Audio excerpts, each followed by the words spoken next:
Scott Franklin.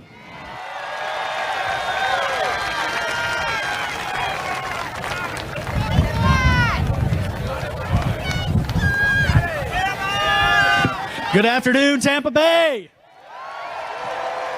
What a beautiful day it is to make America great again. We are now 5 days away from, we've all heard it, but we know it, the most consequential election of our lifetimes. We know it's true, and we stand at a fork in the road now.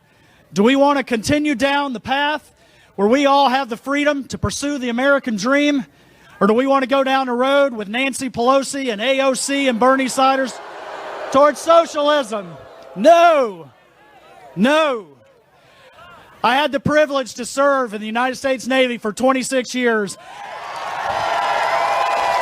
And it was indeed a privilege. And I can guarantee you there was not going to be socialism on that watch. And I can tell you it's not going to happen again. I had the opportunity in all those years of active duty and reserve time to travel to over 60 countries.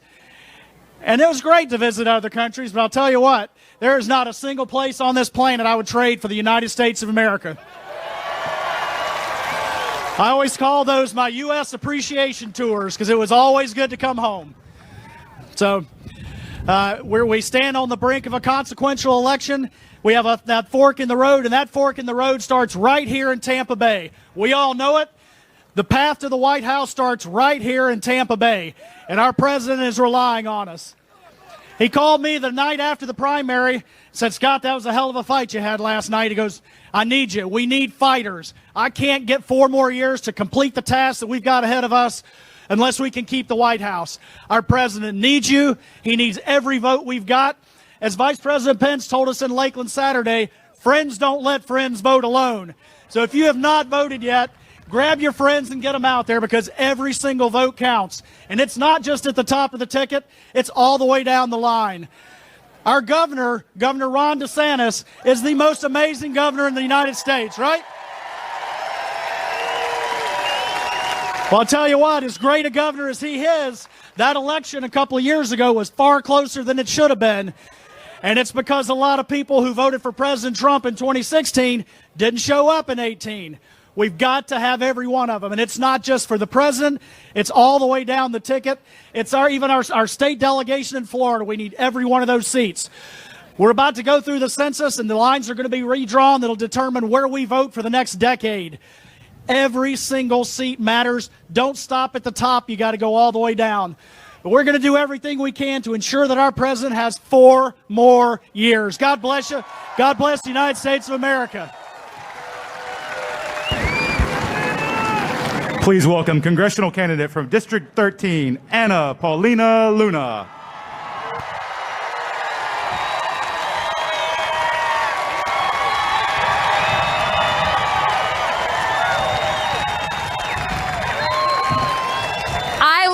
The color red, and I also love President Donald J. Trump.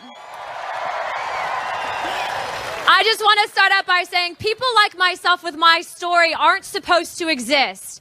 The media and big tech likes to suppress our voices because we are truly the threat of what stands between socialism and freedom. I will not be quiet. I will not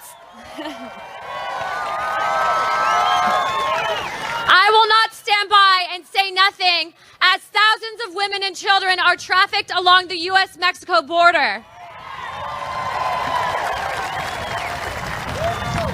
I will tell you that if President Trump was not a threat to these people, to these corrupt establishment, that they wouldn't have tried for the last 4 years to bury him, his family, and every single one of us that supported this man on social media, right?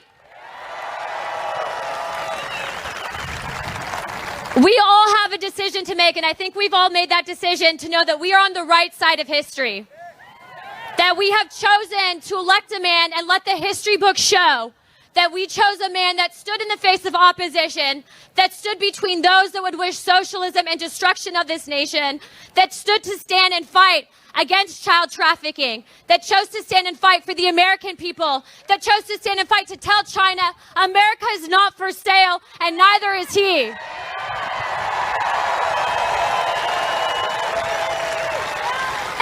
away. Who built those cages, Joe? So I ask all of you on November 3rd, bring out your friends. Let the world know, let the nations of this world know that it is okay to be pro-life, pro-God, pro-gun, and anti-socialist. God bless all of you, and God bless Donald Trump. Thank you. Ladies and gentlemen, please welcome the Attorney General of the great state of Florida, Ashley Moody.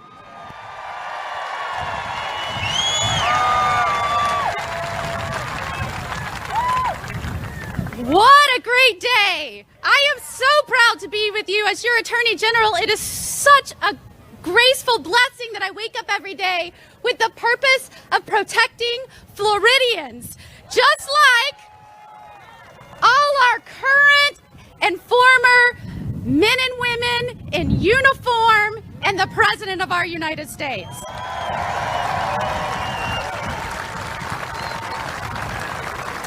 You know, it takes a really special person to take that oath to sign up to serve. And if you guys would give me a personal privilege, I'd like to introduce someone to you that's special to me, my husband. Stand up.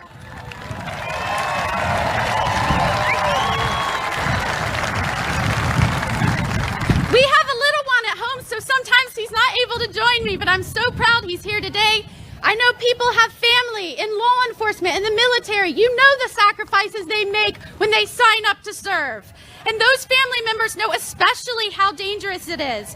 And you know who I know stands with them no matter what. President Donald J. Trump.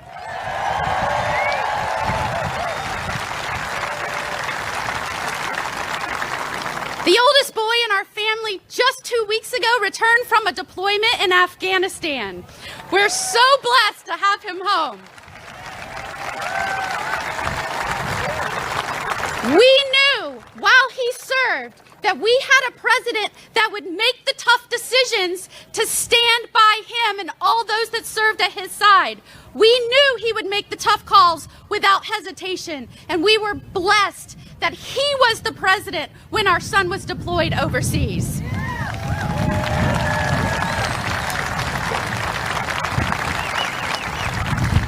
You know, as a former prosecutor, a judge, as your Attorney General, I think our new justice has an amazing legal acumen, an impressive career, but the fact that she accomplished all of that while raising 7 children as a mother of an elementary school student, that's impressive.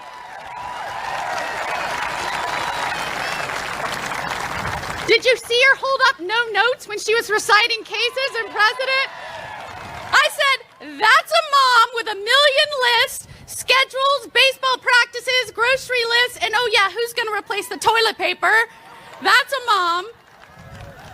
But I was personally moved that we had a president that recognized her capability, her character, and nominated her to the Supreme Court.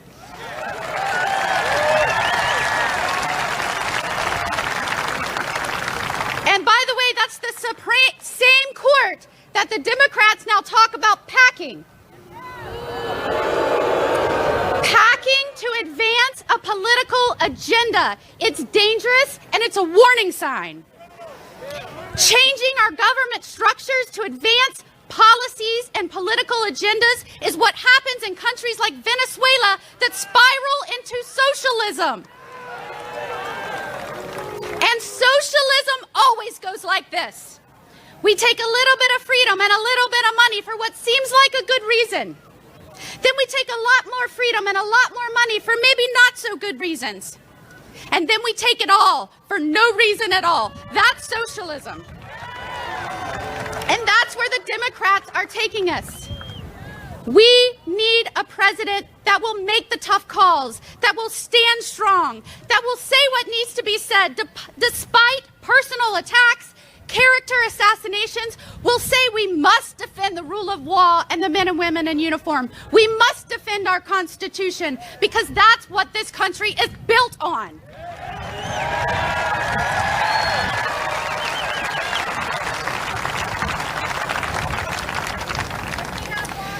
Before this election comes around, we must ask ourselves and ask our neighbors and our friends and our family members and children, is this a time in our country for typical mealy-mouthed politicians?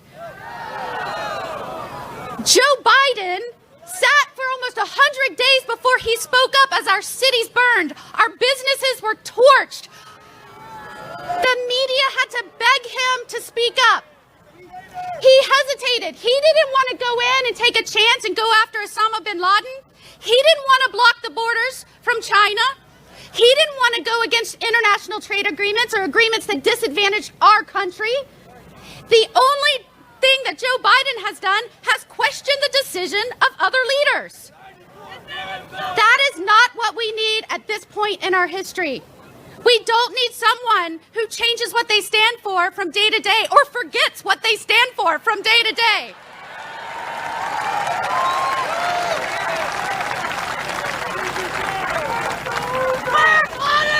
We must have a president like Donald J. Trump who will do what needs to be done to safeguard our freedoms, defend our Constitution, preserve our values and ideals, who will stand up for the rule of law, who will go against our foreign adversaries and tell our friends they need to do more.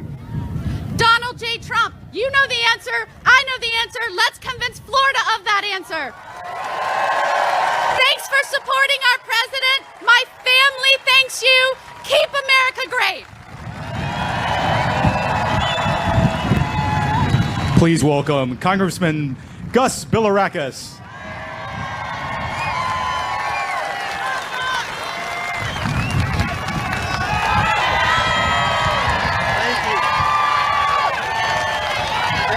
Can you hear me?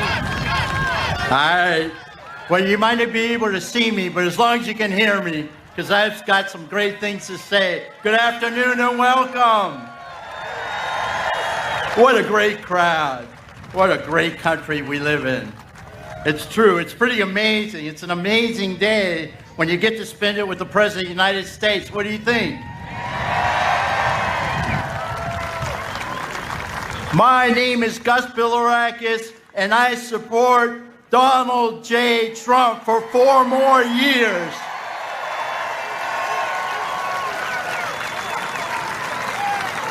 I represent you in the United States Congress. Where is Pinellas? Can I hear you, Pinellas? How about Pasco County? Hillsborough County? And you have great speakers here that represent you, but again, we share the same values. So again, you know the values that I'm talking about. We believe in American exceptionalism. We are the best country in the history of the world, aren't we? We must keep it that way. We believe that we are a nation founded under God and that we should bring God back into our schools again, into our courthouses, and into the public arena, don't we? And isn't it true that you and I, that our founders, we believe, you and I, that our founders crafted this republic so that the government feared the people and not the other way around? I learned that from President Reagan. We believe that the engine of prosperity for our country are the entrepreneurs and business owners who create jobs and not the government bureaucrats. By the way, we have some great numbers here today.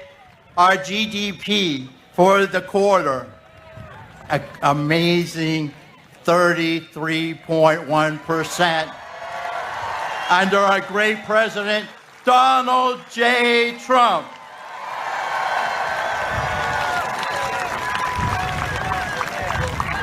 And don't we believe also that we must honor, cherish, and take care of our brave soldiers and veterans who have given us our freedom? Please raise your hand if you're a veteran or active duty personnel.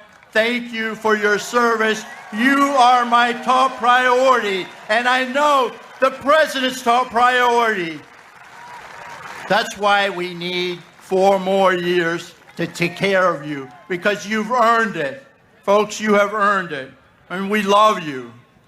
And above all, isn't it the absolute truth that we believe in the sanctity of life and protection of the weakest among us, our unborn children? And ladies and gentlemen, I'm here to tell you that there is no greater administration in modern times that has done more for the American people than Donald J. Trump and Vice President Mike Pence. This administration has worked fiercely to grow the best economy in the world and create more jobs in the history for Black Americans. Welcome home, Black Americans, to the party of Lincoln.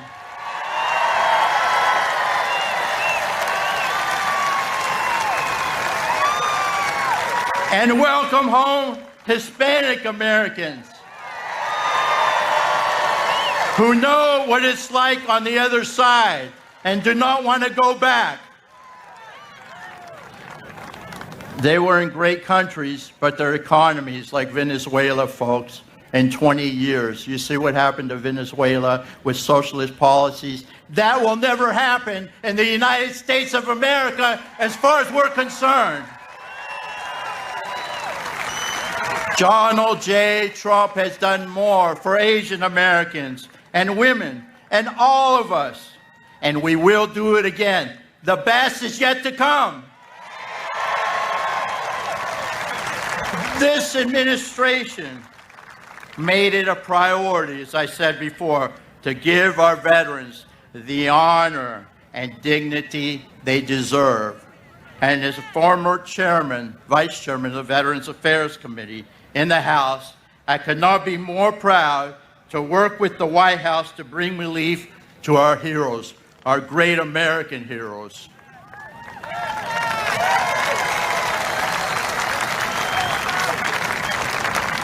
My fellow Americans and Floridians, that's why they call it the Sunshine State. Please drink plenty of water, but now we have a nice breeze. We thank God for that.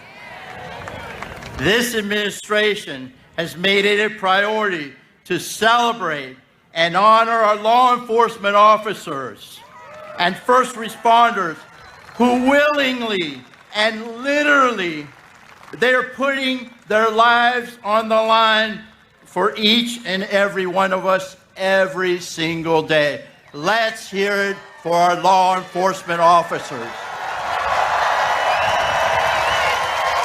We have your back. We love you and respect you.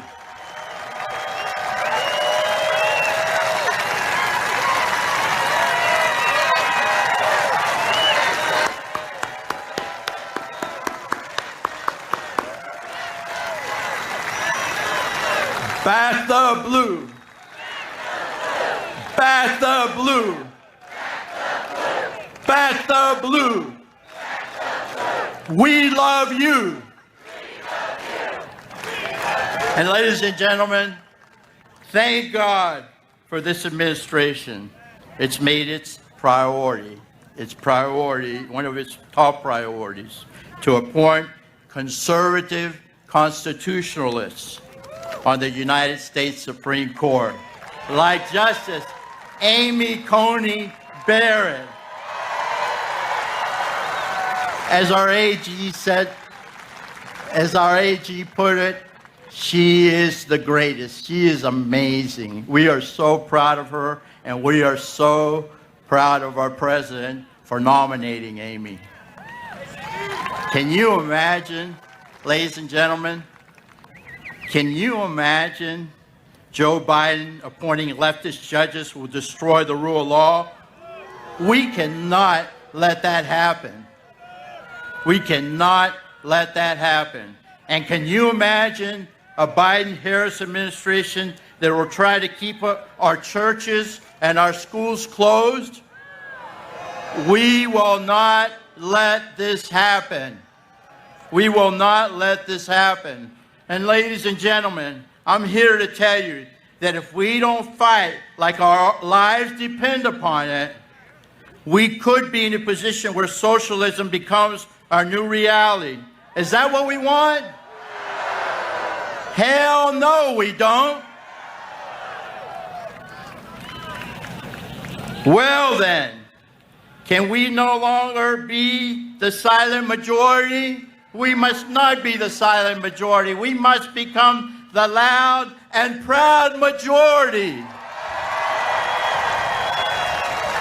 Shout it to the rooftops so that your like-minded friends will get out and vote for Donald J. Trump. Let's be bold in taking on the nefarious forces that are trying to bring us down. The media, the news media, the fake news media, the entrenched bureaucrats in government, the socialists in Congress on the other side of the aisle, the outside agitators who are all working their hardest to sow racial division and disunity in this country. Is America worth fighting for? Damn right it is. Well, then let's stand up and proclaim to our families, our friends, our neighbors, our co-workers, and social media friends that we love God.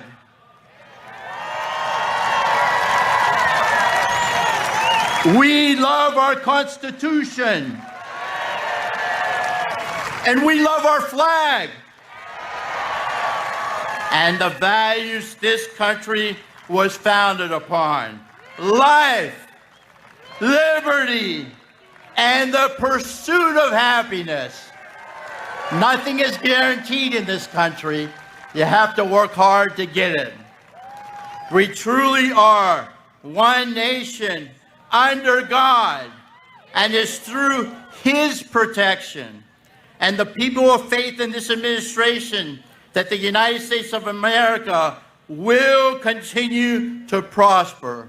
May God bless you, and may God bless Donald J. Trump and the United States of America, the greatest country on the face of the earth. Thank you. Thank you. Thank you. Please welcome Congressman Mike Waltz.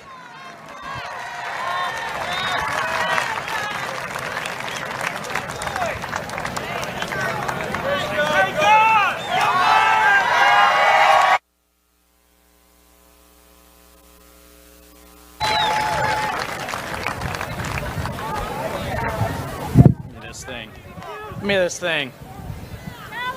Hello, Tampa. I'm Congressman Colonel Mike Waltz.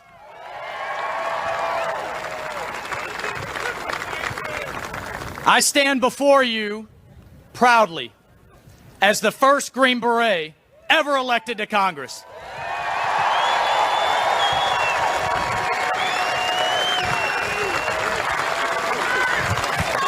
And I know Tampa loves their Green Berets. I know you love your special operators.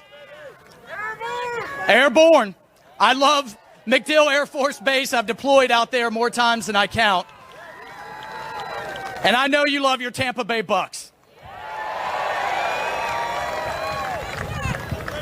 And most of all, I know you love your Commander-in-Chief, Donald J. Trump. Listen, folks. I've lived the American dream. I shouldn't be here. I should have been killed a couple of times overseas, but I made it back. I made it back to keep fighting for this great nation. My mother, single mom, started in a clerk,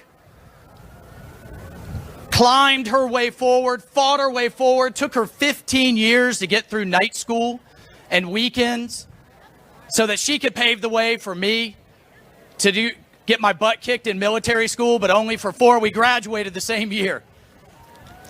And so that she could set the stage so that I could be the only member of Congress still jumping out of perfectly good airplanes. But here's the thing. That American dream is under threat. Everybody that you heard from today, Congressman Bilirakis, Scott Franklin, who's fighting to get in that seat, Anna Luna. Paulina Luna, sorry, Anna. Look, they are going to see front and center, up close, where Pelosi wants to take this country. Can you do me a favor? Can we send her back to California? Please. Please.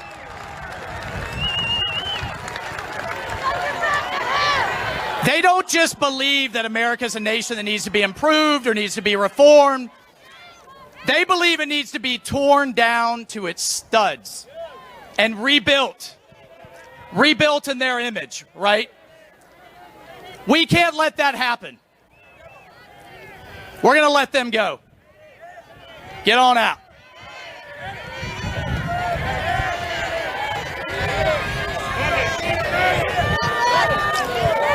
All right, I can't hear you. It's all good.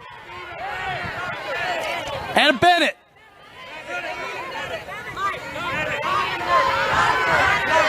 Oh, medic. Call in the medevac. We need a medic back there, please. We had somebody go down. Please, we could get some medical attention in the back. Yeah, no worries. No worries. So listen. Here's what we get with 4 more years of President Trump. And what we got in the last 4 years. You know what we got? We got results that affect your everyday lives. I'm just going to do a quick quiz with you. You give me a Biden or a Trump. It's going to be easy. Who got us tax reform for the first time in 40 years? Who got us justice reform even the Democrats were asking for? Who kept his promise and moved our embassy to the capital of Jerusalem? Who's bringing Middle East peace? Who got us not 1, not 2, but 3 Supreme Court justices? Who unleashed our military to kick the snot out of ISIS and kill Baghdadi? Donald J. Trump. And let's add Soleimani to it. And who, above all else, supports our United States military? Donald J. Trump as Commander-in-Chief, right? I can tell you, let me just tell you something. I served and was deployed under Obama and Biden. Unfortunately, I had to lead the search for Bo Bergdahl. Do you remember that traitor? Listen, he stacked up his gear. He left his weapon behind. He denounced America, and he defected to the enemy. Never in a million years, and we lost good men looking for him. Never in a million years did I think I would wake up, exactly, sir, and see President Obama with Biden standing right next to him, celebrating Bergdahl as a hero in the Rose Garden. Let me tell you something. Those are not my heroes. Those are not our heroes. Those 100-year-old World War II veterans that are coming to rallies, those are my heroes. Our veterans that are still fighting in Congress, those are my heroes. Not Hollywood, not athletes. Yesterday, the day before yesterday, I attended the funeral of a Medal of Honor winner, Green Beret, Ron Schurer, who after he was done getting shot at all over the world, signed up for the Secret Service to defend our president. Cancer finally got him. That's my hero. But that's the difference. So this stuff that Donald J. Trump doesn't support our military is a bunch of crap. It's just a bunch of garbage. But let me say one other thing, because you don't have to wear a military uniform to serve. And Congressman Bilirakis got at this. To our Secret Service that are out there right now, to our law enforcement in blue that I see you protecting us, thank you, thank you. Every day that you strap on that belt, you strap on that badge, you get between me and my family and the bad guys, thank you. Hear this from all of us, and I know I speak for the president saying this. We have your back, back our blue. We will always, always stand with you. I'll leave you with this. I wasn't able to bring all of my Green Berets home, sadly. I wear a bracelet for one of them, Staff Sergeant Matt Pacino. We called him Blackbeard. Every day that I look in the mirror before I go into the Capitol, I look in the mirror and I tell myself, be worthy. Be worthy and never forget. That's my challenge to all of you. It's my challenge to every American. Be worthy, because Washington is not worthy of their sacrifice, not just them, the Gold Star families, and the ones that are still out there right now as we speak, standing on that wall, keeping us safe. So listen, stand up, be heard, get out and vote. Yelling at the TV isn't good enough. Posting on social media ain't good enough. Arguing with your liberal relatives at Thanksgiving, not good enough. We have to stand and fight with this president, fight with our governor, fight with every veteran and every member of Congress to keep this state red, to keep America great, and to get Donald J. Trump 4 more years. God bless you. I salute you. I salute you. Please welcome Congressman Greg Steube.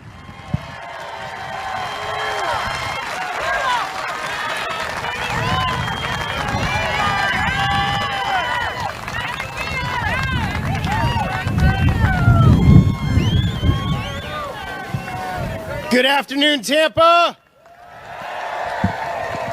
I don't know if I can be able to adjust it. Yeah, I'm a little taller, so. What an honor it is to be with you today, and thank you for coming out here in the heat to support our great president.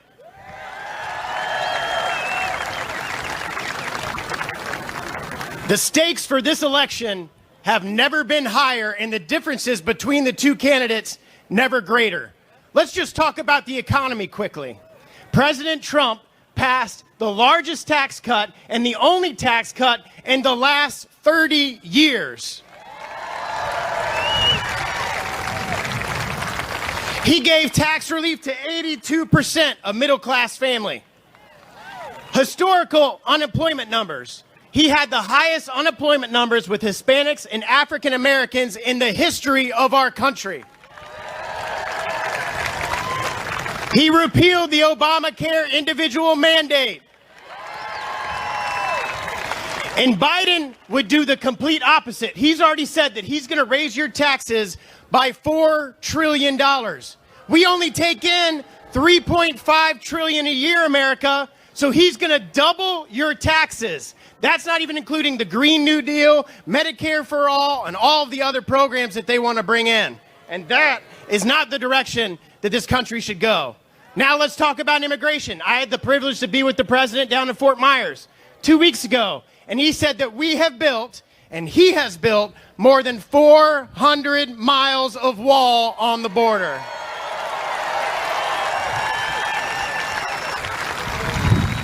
He's cracked down on gangs, he's cracked down on illegal immigration, and he supports the rule of law. Biden said he would take the wall down. He supports open borders.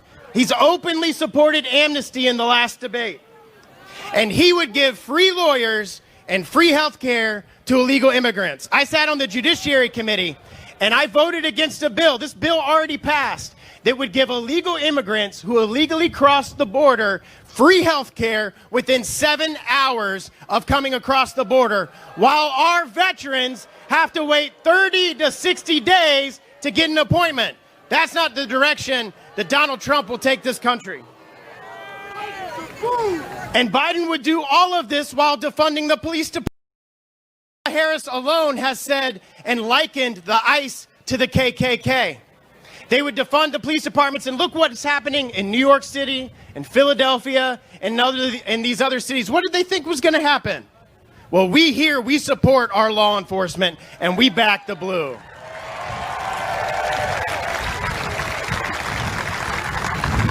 Just New York City alone has seen a 160% increase in crime since they've defunded their police department. And that's not the direction that the president wants to go. And ladies and gentlemen, this threat is real.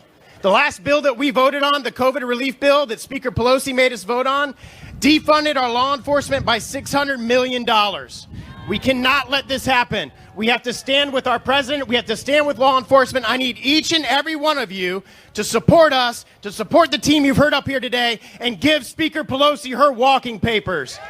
God bless you. God bless what you do for our country. Thank you for what you do to make America great. God bless. Please welcome your Lieutenant Governor, Jeanette Nunez.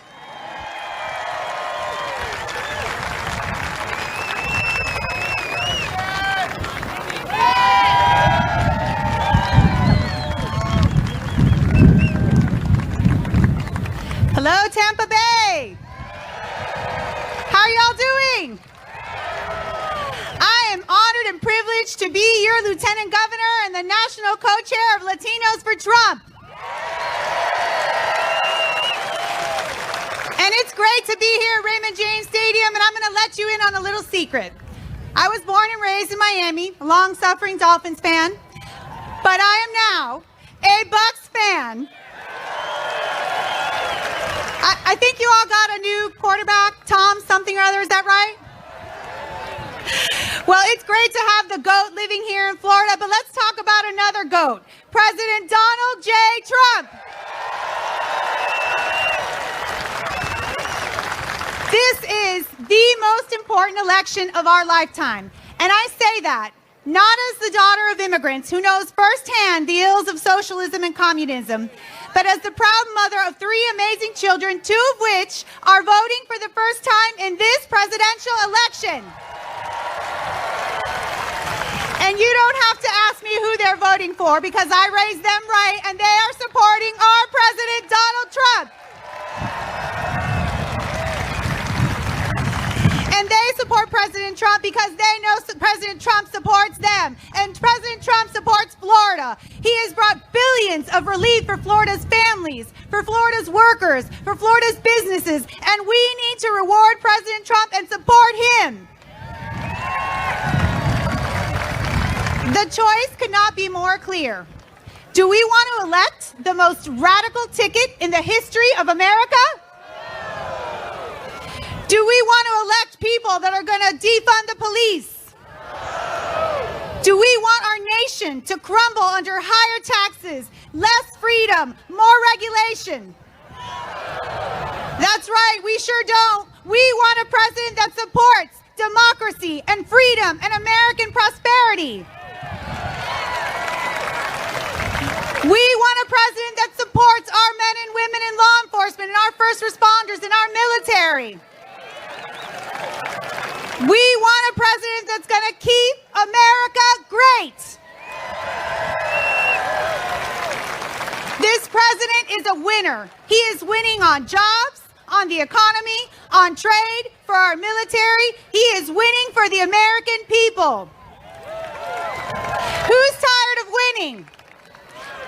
I don't know about you, but I'm not tired of winning, and we're going to make sure that we continue to press on 5 more days for 4 more years.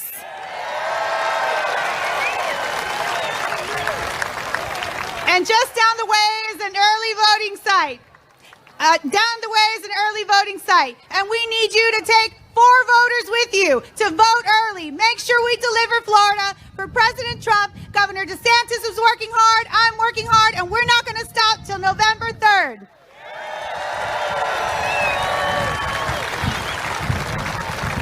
So who's with me? Who's with me for 4 more years?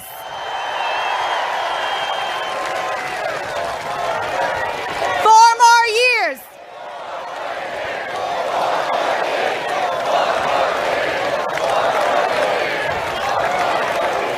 So we can't let up because we know that they're not. We got to keep pushing, keep fighting. God bless you, and God bless the United States of America. Ladies and gentlemen, the governor of the great state of Florida, Ron DeSantis.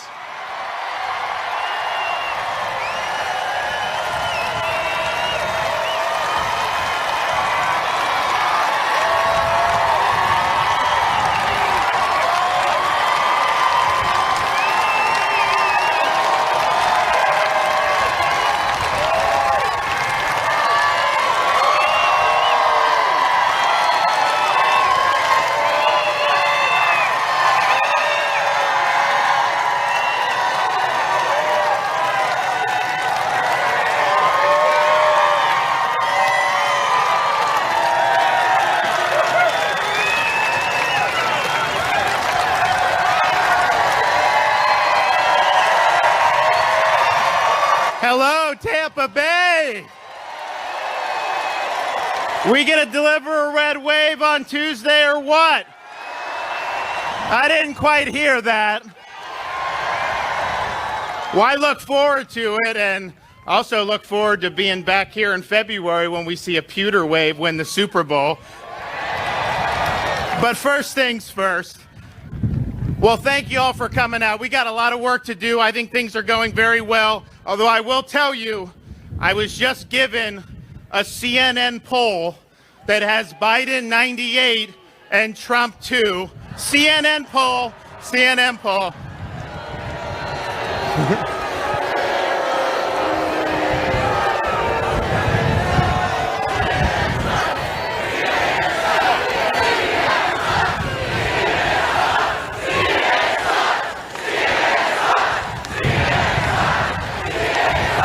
You know, we're able to speak with our votes. And if we go out and do what we need to do and deliver a big victory, you will be sending a message to the media about their fake news and everything they've done over the last 4 years. Do you want to send the media a message on Tuesday?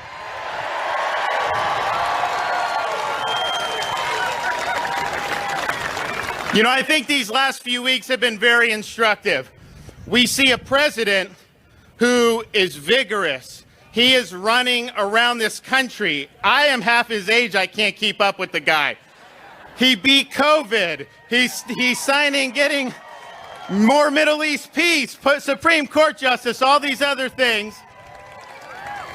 And then you have Joe Biden that's been in the basement most of the time.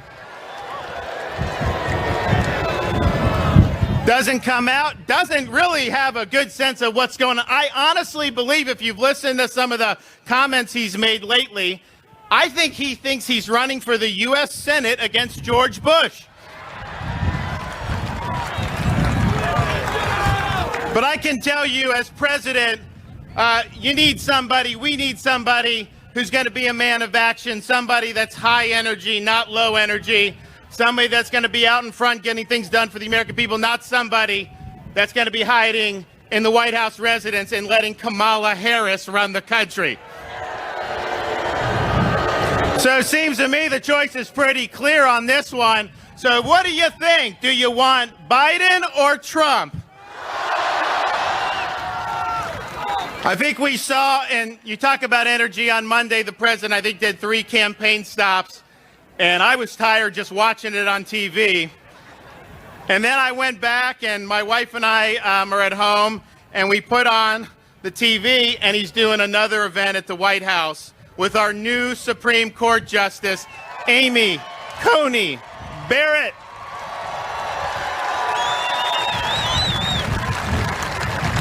President made us a promise 4 years ago that he would appoint solid conservative justices, not just to the Supreme Court, but to all the courts. And he has delivered on his promise. Joe Biden has said he won't say whether he's going to pack the Supreme Court by adding new justices and then filling those seats with liberal activists. We can't let Biden pack the Supreme Court. We need the president in there continuing to put solid justices on the courts all across the country. So when it comes to the courts, who do you trust, Biden or Trump? Well, there you go. And the rule of law is very important, not just with the courts, but what we're doing in terms of the executive branch. The president's committed to border security. He opposes amnesty. Joe Biden opposes border security, and he supports...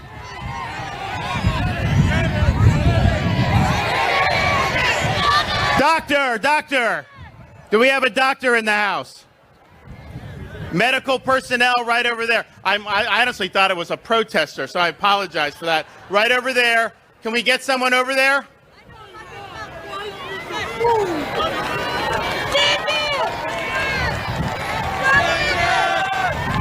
Are we good? Okay. All right, we got some folks heading over there now. So everyone give the space. You know, it is a little hot. I mean, I'm a Florida native. I'd like it to be a little cooler by the time we get to the end of October, but it is what it is. So we have a potential to have our courts packed with Kamala Harris acolytes, and that's something that will not end well for this country. Another one, another medical. Okay, we got right back here. Can you guys see behind the stage? If you're facing the stage, it'll be to your left. If you're looking out to the crowd, it'll be on the right side of the stage. Okay. Anybody else? Are we good, or is there any?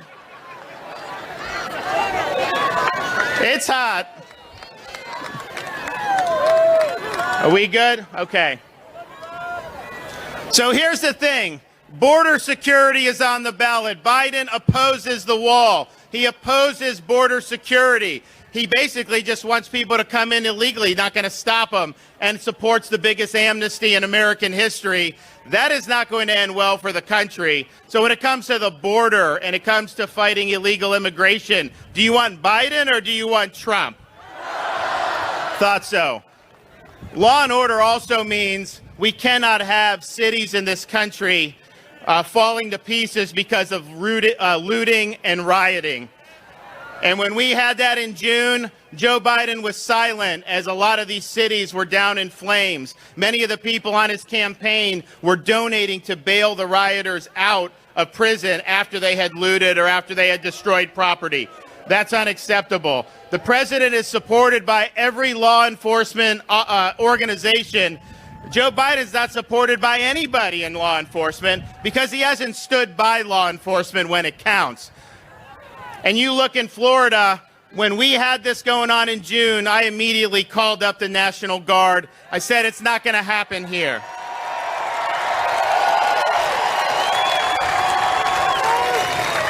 And we know the problem's not going away, so I've introduced, and we're going to get the legislature chomping at this soon, the strongest anti-rioting, pro-law enforcement legislation in the country. Says a number of things. Says to all our local governments, if you defund law enforcement, the state of Florida is going to defund you. Says if you tell law enforcement to stand down and you let the disorder and the rioters hurt people or hurt businesses, then we're going to let them hold you accountable. We're going to let them sue you. I'm sorry.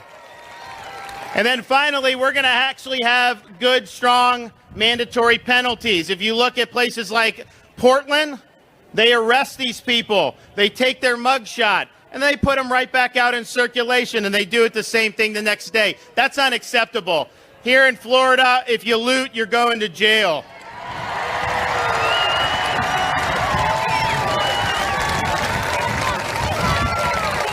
If you riot, you're going to jail. And if you harm somebody in one of these protests or one of these riots, especially a law enforcement officer, you're going to jail.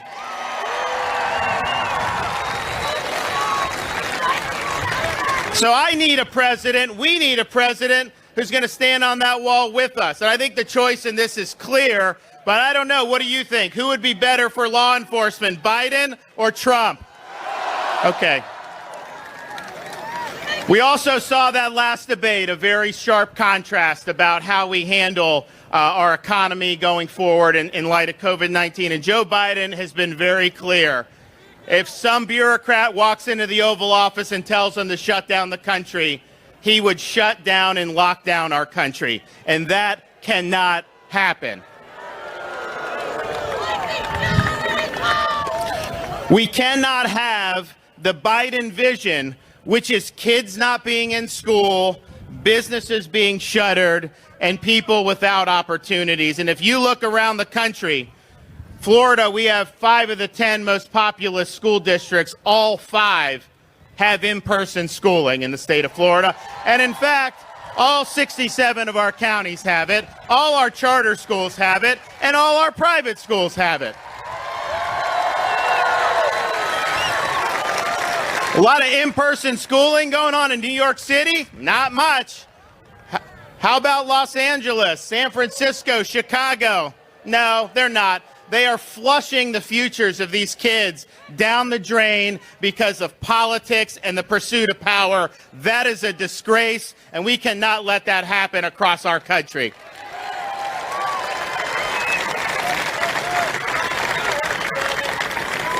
Final thing I'll say is just this. You know, we talk about what we want for our country. I approach it obviously as a citizen like all of you do, but I also have to look at the election through the lens of being the governor. And I can tell you this, that since I became governor, every single time the state of Florida needed help from the federal government, without exception, the president was there. He had our back. Whether it's hurricanes, whether it's saving military bases, whether it's helping get cheaper prescription drugs, on and on down the line, you name it. Maybe we'll get an announcement of Space Force Command before the election's over, being in Florida. We'll see. But I can tell you, of all the presidents we've had in my lifetime as someone who grew up here, we've never had a president who's done more for the state of Florida than President Donald Trump.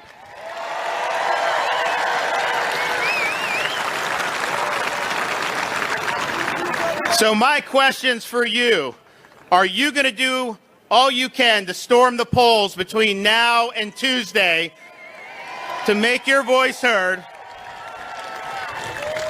Are you going to bring your friends, your family, and your neighbors and everyone you know to make sure they get out and vote? Are you going to make sure to support all of our Republican candidates up and down the ballot? Very important. And finally, are you going to do all that you can? Yes, vote, but also come to rallies, help other people, help candidates. Will you do everything you can do between now and Tuesday night to re-elect Donald Trump, the President of the United States? Because I can tell you this. If you look at the voters that are storming the polls now, we've never had Republicans vote early in person like we're seeing throughout the state right now. We've never been this close to Democrats with registered Republicans versus Democrats, much better than we were just 4 years ago. And I can tell you, if those trends continue, we're going to go into election night. You're going to have all the media waiting. They want to declare Biden the victory. They have all their polls showing them all these different things. And they're going to be chomping at the bit to do it. And then Florida's going to come in. And they're going to say, oh, my gosh, this is close. We didn't think it was going to be this close. And the panhandle won't have come in yet. And then the panhandle will come in. And they'll say, oh, my gosh, we have to call Florida for Donald Trump. And when that happens, the die will be cast. And you will be able to see a victory sweep the country. And he will be, much to the chagrin of all the elites in our country, he will be reelected the President of the United States. God bless you guys. Thank you so much. Thank you.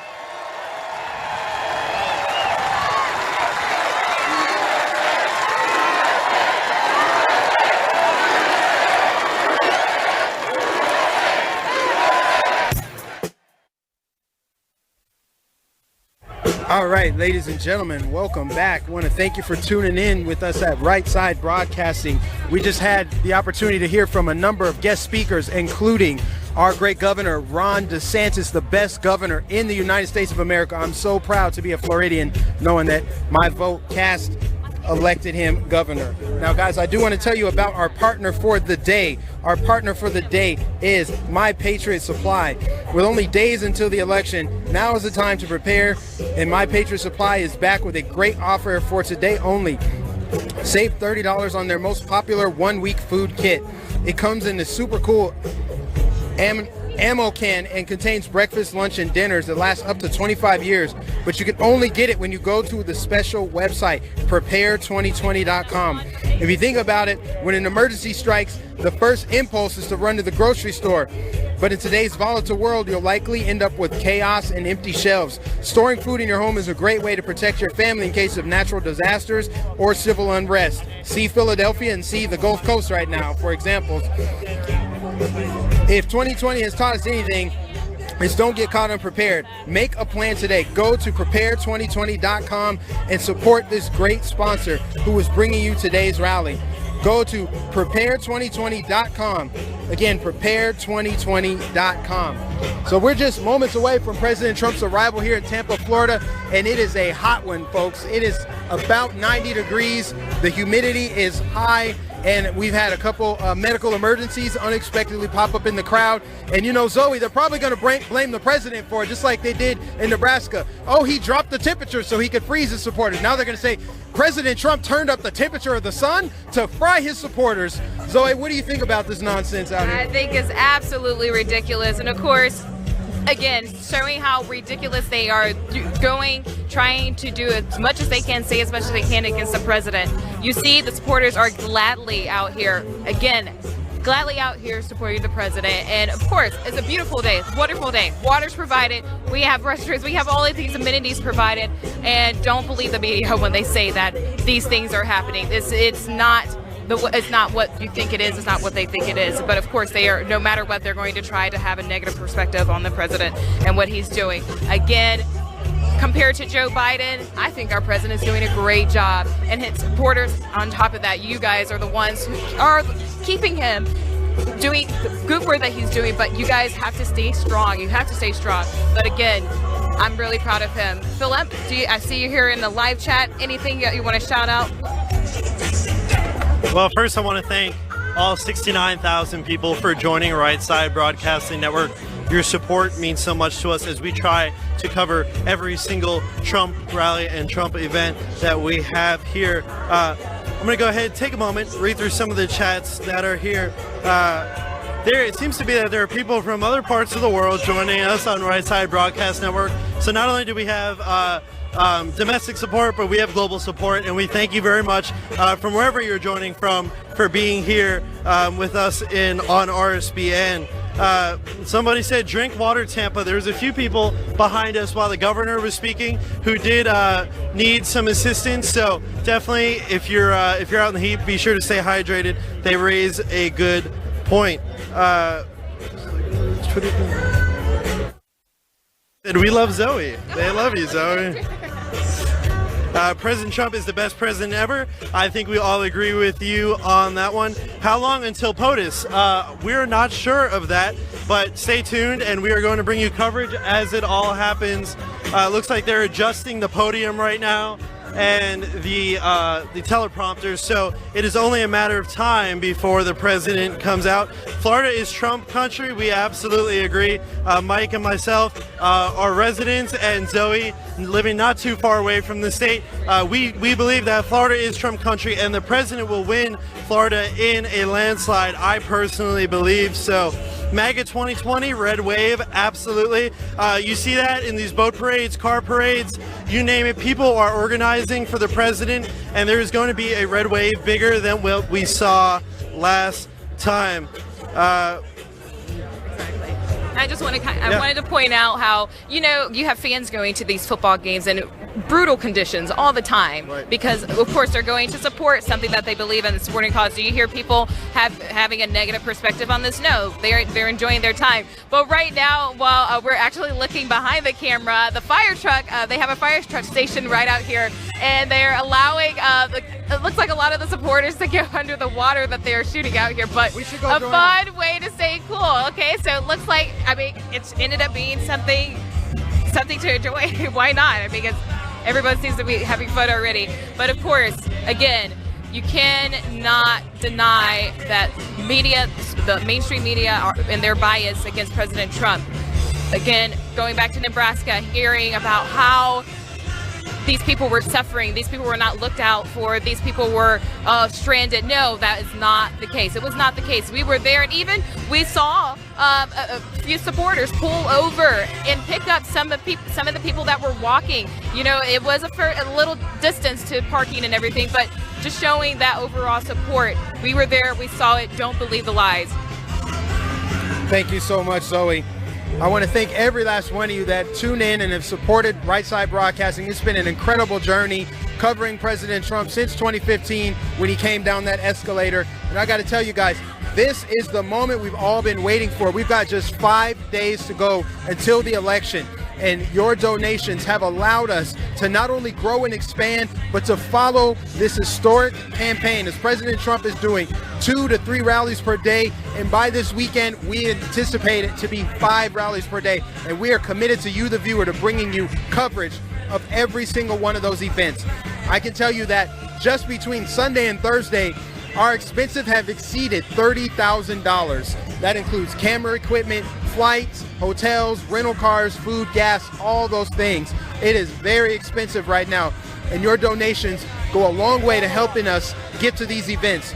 I want to thank everyone that donates to us via Super Chat. If you want to support RSB Network, we're almost entirely viewer funded. In the bottom right corner of the chat is a little $sign. Please donate there. Please be advised, YouTube does take 30% of it, but we will read your Super Chat out on air.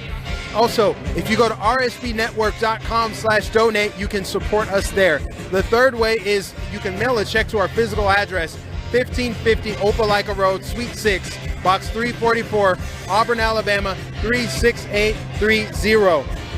Now, I see we've got 70,000 people watching right now, which is an incredible number for the middle of the day. It's 1:21 Eastern. We've only got 18,000 thumbs up. Oh, I feel the mist. I feel the mist coming this way. Guys, please do us the biggest favor and give us a thumbs up. If you support independent media, if you want to see President Trump reelected, if you support the United States of America, support independent media. Give us a thumbs up so we can circumvent YouTube's algorithms and be promoted on the home screen. I guarantee you we will have more viewers than Fox News, ABC, NBC, all of the mainstream media establishment. We will have more viewers. And the best way for us to continue that growth is by you supporting us. Give us a thumbs up. Also, subscribe. I cannot stress that enough. If you're watching on YouTube, hit the subscribe button and click the bell notification so you will not miss any of President Trump's rallies. Later this afternoon, 6:30 p.m. Eastern, he will be in Fayetteville, North Carolina. And then tomorrow, President Trump has a triple header. He's going back to Michigan, then Wisconsin, and then Rochester, Minnesota. I will be hosting that event along with Bricksuit as my guest correspondent. We are so looking forward to it. The crowd is fired up back here. They see the fire truck. You guys can't see it because we may not be able to get the best shot of it, but maybe we can try and show you this fire hose that is spraying down in a positive way. I know it sounds kind of barbaric. They're being sprayed by fire hoses, but if you knew just how hot it was today in Tampa, you would understand what is going on out here. Look at that. They got the hose on people out there. People are standing under that fountain. Do you see what I mean? They take care of people here.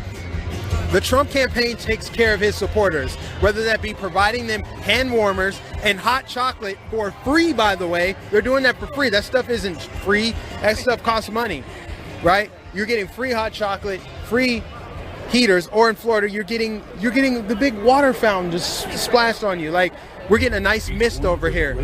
You got the EMTs on standby. And so they take the proper precautions to protect everybody here. When we were standing outside of Walter Reed, they kept delivering pizza and hot wings and all kind of stuff to feed people. So it's just kind of funny that the media still tries to smear the president. It's just insane. But I want to thank everyone that is tuned in at Right Side Broadcasting. Let's jump right into the Super Chats here.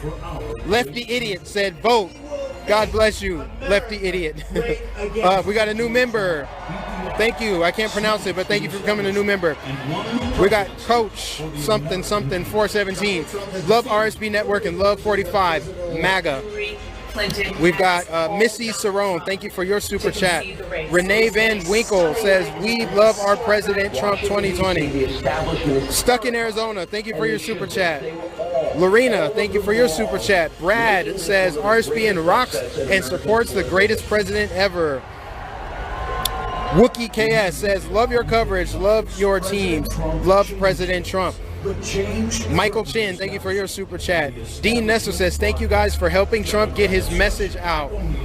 And Anastasia says, rock on Tampa Bay, Trump 2020 landslide. And this name I can't pronounce, but thank you for your super chat. Patricia, thank you for your super chat. Chad thank you.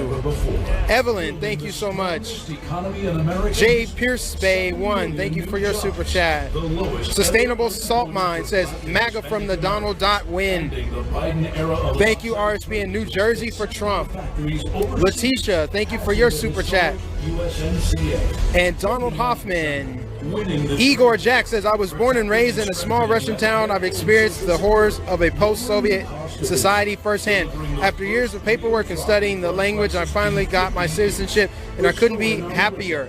God bless the United States of America. We appreciate all of you that have tuned in. I'm going to hand it back over to my co-correspondents here while I pull up our website donations, and we'll read those off. Well, thank you folks very much for joining us. I see we're up to 74,000. It is so good to be with you. Something new President Trump has started doing recently, as you can see behind us, is these videos that he's putting up on the screen. I don't know if you can see them just yet, but I'm sure you'll be able to momentarily. The president started doing this, even making remarks at the Wisconsin rally, saying that it saves him a lot of words to put these videos up. And what better than the actual truth, because video doesn't lie unless it's edited, but this is all just telling the truth of what the president has accomplished and some of the shortcomings of Joe Biden, a lot of the shortcomings of Joe Biden.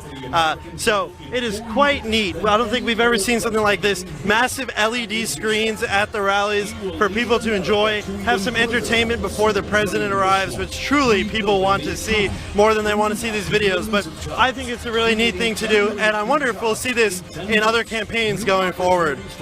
Thank you, Philip. But yes, again, the enthusiasm that you're seeing from the supporters is undeniable. Of course, with you all support and people like you, me, I mean, other leaders out there, we can win and we can overcome and we continue to live victorious. So with everything going on, I see too that the crowd is starting to fill in here. Honestly, this is actually probably the biggest that I've seen so far recently from the rallies that I've been to, but the crowd is increasing. Tampa is full of love, full of energy, and I'm just really proud of the people that are here showing support for our president. Philip, we've been talking about all of these issues that have been coming up recently with COVID-19, with the whole Black Lives Matter, you know, and you were kind of sharing a little bit where you come from with on these issues, but what inspired you to be more active in speaking out against the left and what they're doing? Our country will soar. Well, thank you, Zoe. I think the direction of what our country was going in 2016 was something that really concerned me. What I didn't know was that it was just the beginning of everything that we're seeing now. Since President Trump has taken office and took the oath to become president of the United States, we have learned so much about the swamp and everything that it is, and how corrupt the politicians in D.C. are. I saw a tweet recently and it said that we want to elect patriots, not politicians, and I couldn't agree more, because that was one of the things that caused me to get so involved in politics. Was when President Trump started to talk about draining the swamp, I was like, that's something that I'm all in for. For years we've had politicians and elected officials represent us, but they really didn't represent us. They represented their best interests. They represented their best financial interests, and where they could get a seat on the board of a defense contract or get contracts for roads or highways for their friends. And this bureaucracy that we saw within the government really caused me to want to speak out and be a leader in the movement in making sure that we elect patriots, not politicians. And I think that is something that President Trump is. President Trump is a patriot, not a politician. And that is why the establishment hates him. Like Paulina Luna was saying, why is it such a big deal if President Trump isn't doing the right thing? Why are they trying to censor us? It is because we are doing the right thing, and we are on the right side, no pun intended, that they don't want us to succeed, and they will do everything in their power to shut us down. So my encouragement to those of you at home, when it may feel like it's tough, when it may feel like it's hard, I encourage you, keep fighting, keep giving it everything you have. Grab your friends, go to the polls. It is more important now than it was in 2016. That was just the beginning of it, and now we have seen below the tip of the iceberg, and we have seen the establishment and their corruptness, and it is important that we keep them out and that we send Nancy Pelosi packing back to California. Exactly. So I'm just kind of reflecting, honestly, at a time back 2018. Next month, November, is basically an anniversary of when I lost my contract, when I came out publicly as a Trump supporter. Even with that, in the modeling industry, you know, there are a lot of people in the fashion industry, a lot of people who are concerned for being more outspoken and saying things that they may believe and may or may not believe. But in the fashion entertainment industry, you have a strong left a presence there, and they make it almost impossible for you to be who you are and speak out on what you believe, because they dangle these jobs and these opportunities in front of your face, and they say, oh, if you don't believe the way we believe, then we're going to take this from you. So that what inspired me to now I have something coming up. I have a brand that I'm launching. Here is basically just something for me to reflect and just share with you guys and other people who've been supporting me through this whole journey, my whole pilgrimage and all this. But just a victorious statement that I'm making, that yes, you can try to take these things away from me, but I will still be victorious in the end. Just like, again, President Donald Trump, he will not back down and he still stands strong. So I'm really proud of, again, supporters, people like you, people like Mike, people like you guys as well, for standing up and standing strong. Mike? Yes, thank you, Zoe. I want to take this time to read off our website donations. We got a ton of them here today. First one is from Scooter Pie. Scooter Pie says, I didn't vote for Trump last time, but this time I'm voting for jobs/businesses. Keep up the good work, RSB. I'm telling all my friends about you. Next, from Dennis. Dennis says, Trump 2020, I sense a huge red wave. Love what you guys are doing. You guys are growing a huge NYC base. I'm telling everyone about you guys. We got one from Sajef Hoefs, I think. Says he's from Holland, 100% pro-Trump. And then we got one from Sue. Sue says, God bless President Trump and the U.S. We're going to let our cameraman pan the crowd as I read these website donations. You guys don't need to stare at my hat anyway. We're going to show you the crowd here. All right, moving along. So Sue says, God bless President Trump and the USA. Next, from Jean Rees. Jean says, God bless America and God bless President Trump. Next, from David. David says, God appointed you.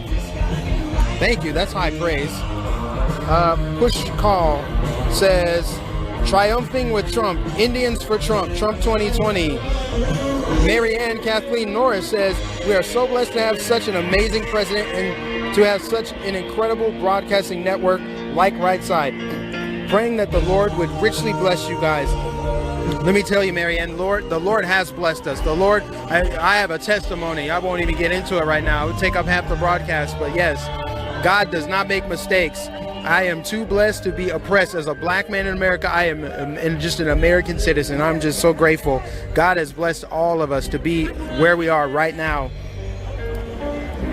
Alan and Barbara Jarrett say, you are all rock stars. And then they listed out the names: Mike Nificent, Bryant Glenn, Scott Pressler, Joe Seals, Lilith, Tom O'Neill, Brick Suit, The Real Alex Caldwell, Adrian Ferguson, Phillip, and last but not least, Grace Saldana and the Invisible Joe.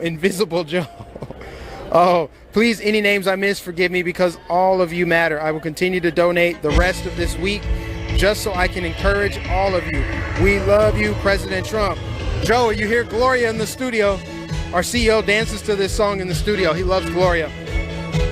Freddie says, we can defeat socialism, big tech, fake news, and the radical left thanks to Donald Trump. Make America great again. Vote Republican. Joseph. Joseph says, God bless you, young American patriots. Keep up the great work. Pieces of the Prize. Piece of the Prize says, thank you for the rally coverage. We love Donald J. Trump. Alan Jarrett says, Zoe, I missed your name, so you go, girl. Donating the rest of the week just to encourage all of you. Robert said, I am proud to support RSBN and President Trump, and I condemn the corrupt Biden crime family. Get out and vote before November 3rd. I have voted for Trump. I second that. Let me echo that, guys. If you have early voting in your state, get your behind out there and vote right now. Do it right now. Don't wait until the 3rd.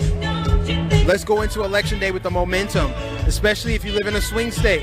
We want the states to be called early. Florida's going to be called early, probably because the early voting shows Republicans narrowing the gap.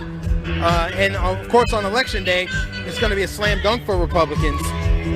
All right, Kim and Michael say, God bless the USA, President Trump and RSBN. Thank you for the great job you do bringing the rallies to us like we are actually there. That is so true. As we're showing you the crowd right now, as if you're standing on the risers with us, you're going to see President Trump's entry, which we do believe will be via motorcade, although we cannot rule out Marine One. It's probably going to be motorcade. We're not at the airport. We're at the Raymond James Stadium, which is directly adjacent to Tampa International Airport. But either way, whatever happens, you're going to get live coverage of it. This is what we do here at Right Side Broadcasting. We don't interrupt. We show you the Pledge of Allegiance, the national anthem, all the speakers, President Trump's speech start to finish with no spin, no narrative, none of the nonsense. Alan Jarrett says, big tech may be suppressing Biden's mess along with social media and mainstream media, but where is the law? Where is the law? Where is the abuse of Biden's Q clearance that prohibits receiving more than $25 without declaring it? And what about the political issue with being basically a traitor with this sort of action? I agree. This is exactly why I don't get all excited when I see these Project Veritas videos come out, because I'm like, I love the work James O'Keefe is doing, but what difference is it actually making? It's good to get the information out there, but are people being investigated? Are people being arrested? The answer is no. I'm not saying they should stop doing the work. I'm saying, when are we going to see results? I'm results driven. If people are committing crimes and they're caught on camera, they need to be arrested. They need to be caught. Plain and simple. Now I'm going to give it back over to Philip right now, and he's going to tell you about our partner for the day. Thank you so much, Mike. Appreciate it. Guys, do not forget about My Patriot Supply. Like Mike said earlier, there's only days until the election, and now is an important time to prepare. And My Patriot Supply has your back, and they have a great offer for you today only. You save $30 on their most popular one-week food kit.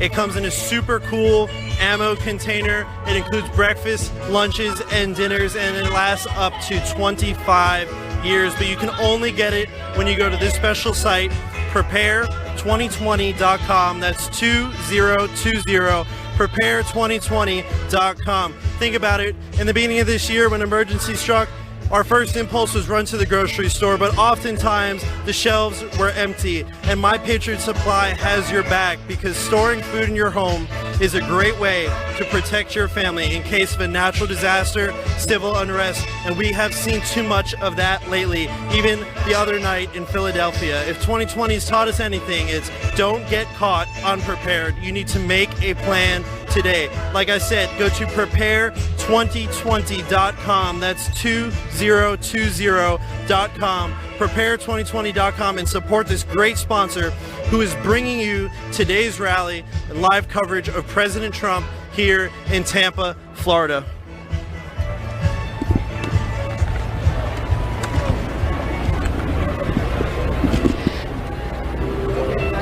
Thank you, Philip. So, of course, with everything going on, I constantly getting questions from other Christians and even some Christians in my community asking about where should Christians stand in politics and government and when it comes to voting. Me personally, I believe that this is everything that God wants us to do, to stand up for the rights and of man, that the God-given rights that were given to us. So I want to read something that I've been catching up to. It's the biblical principles for political engagement. It says here, the Bible teaches that government is appointed by God. In Romans 13:1-7, Paul describes the governing authorities as ministers of God. And it says that they are responsible for administering civil justice. Although God is sovereign, he chooses to use human governments to carry out his will in the civil sphere. As biblical bias for government is also found in Genesis 9, where God provides general authority for action against murderers, Genesis 9, 5 through 6. This passage implies that communities must form or support governments capable of administering government. You see all throughout the Bible where God used kings and used all these leaders in government to get his will done and to establish his kingdom here on earth. The important role of government is the only reason why Christians should care about political process. Government was God's idea, and Christians should think about it and engage with it in a way that is consistent with God-ordained purpose. A second reason why Christians should care about politics is that the Bible contains numerous examples of God's people engaging in politics as a part of a holistic approach to ministry that meets both spiritual and temporal needs. The Old Testament provides example of faithful political engagement. For example, Joseph and Daniel served in foreign administrations and used their influence to implement policies that benefit society. In the case of Joseph, during a devastating famine in Genesis 45, God used his position in Egypt to govern and protect and provide for his extended family, who would later become the future nation of Israel. Likewise, Queen Esther used her influence in the Persian government to save Jewish people from a state-sanctioned genocide. Everywhere else you see, for example, the prophet Jeremiah was instructed in Babylon to seek the welfare of the city. He also commanded them to pray for the city and for its well-being. In Jeremiah 29, it speaks about this society that would benefit from God if they just turn to him and if they just follow his commands. In the New Testament, Jesus engaged in holistic ministry, caring out for the physical and spiritual needs of people, feeding the hungry, and caring for the sick, where there were extensions of the message he preached. Apostle also advocated for a comprehensive approach to ministry. As we have opportunity, let us do good to everyone. Also, for we are his workmanship, created in Christ Jesus for good works, which God prepared beforehand that we should walk in them, in Ephesians 2:10. It is important for us to engage in good works in government. It is important for us to stand up for Christ and government. It is important because Christ is coming back to establish his kingdom here on earth. So if we cannot stand up for God here, how will we be able to worship and praise him in eternity? This is very important for us to take to heart and understand. And I believe our President Donald J. Trump has this understanding and understands that it is very important to keep God alive in America. So no matter where you are right now with this election, we have 5 more days to go. It is important to get out and vote. It is important for you to use your voice in this election. This is nothing like I've ever seen before. And you're seeing biblical prophecy being displayed right before our very eyes. And now is the time for us to stand up for God, because why? He stood up for us. He died for us. He protected us, and he gave us life, liberty, and the pursuit of happiness. Mike? Thank you, Zoe. Zoe is amazing. Incredible commentary, guys. Follow her on social media. I want to read out some more super chats while we're just minutes away from President Trump arriving. They just put the presidential seal on the podium, so we're minutes away, ladies and gentlemen. Cheryl says, hashtag God wins, praying for POTUS and for RSBN. Thank you so much for that super chat. You are amazing. We do it for you guys. This is your network. This is your network. We're delivering you the truth. We're just patriots out here. You know what I mean?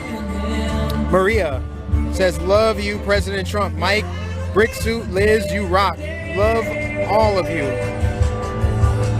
And sorry, I'm trying to go in order so I don't miss anything. Mary Beth says, WTG, Right Side Broadcasting, President Donald J. Trump gave you guys a shout out and discerned you are the most honest, real, unbiased news out there, and we love you. Congrats. Love you so much, or thank you so much, rather. Thank you so much, Mary. We appreciate you. Moving along here. Give me a second, guys. I have to scroll So I make sure I don't miss any. SP, thank you for your super chat. Bradley Bolts, thank you. Trump, thank you. New member, Cindy Raisley, thank you. The link is lost, says my dad Bill and I used to watch RSBN in 2016 and pray Trump won, and he did. Sadly, my dad passed away last year, or he would have been voting for Trump again in 2020. Love to all patriots, my family, RSBN, and of course, President Donald J. Trump. Sorry for your loss. God bless you. Thank you for tuning in and supporting us. We appreciate you. And your dad. We appreciate your dad for supporting us as well. Adam West says, vote in person no matter what BS the media will push about COVID-19. They're shutting down schools as we speak to scare people. Since when do we shut down life because of the flu? Vote or we will lose our freedom for good. All right, one more. I'm just going to read a couple more and then I'm going to throw it back to our CEO in the studio. San Diego, IA San Diego says, thank you, POTUS, for saving USA and the world. Blue Girl Dev said, thank you, Zoe. What a great Bible lesson. God bless RSBN staff. Amen. And I'm going to kick it back to our CEO, Joe Seals, in the studio. Joe, back to you.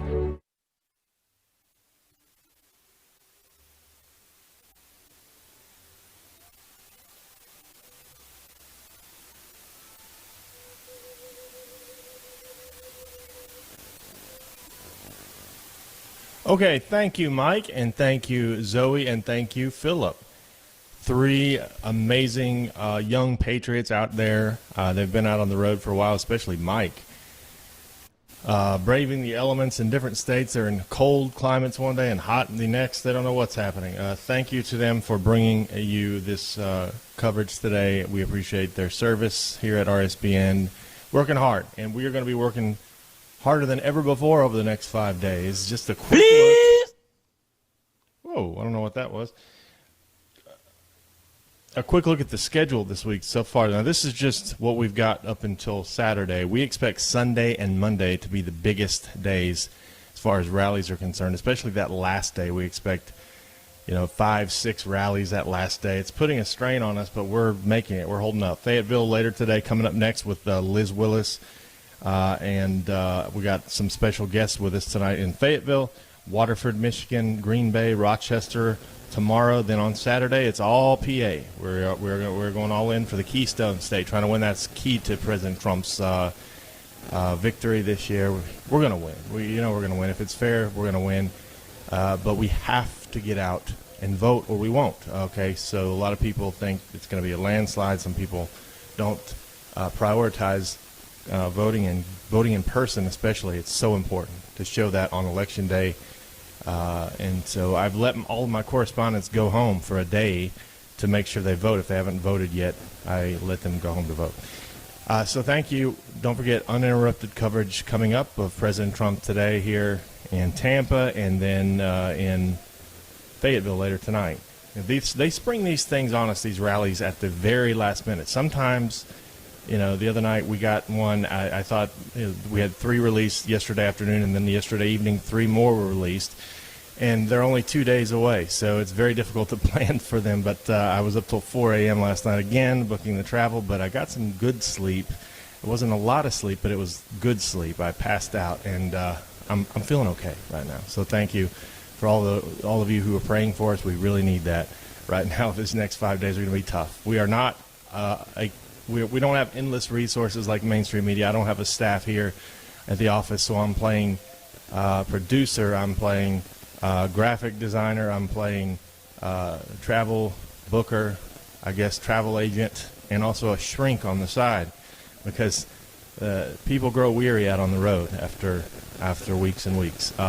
So anyway, thank you for your prayers. We appreciate it very much, and if you want to support us, it means the world to us because we're gonna be it's gonna be crazy next 5 days. 5 days to save America. RSBnetwork.com/donate. Back to Mike, Zoe, and Philip in Tampa.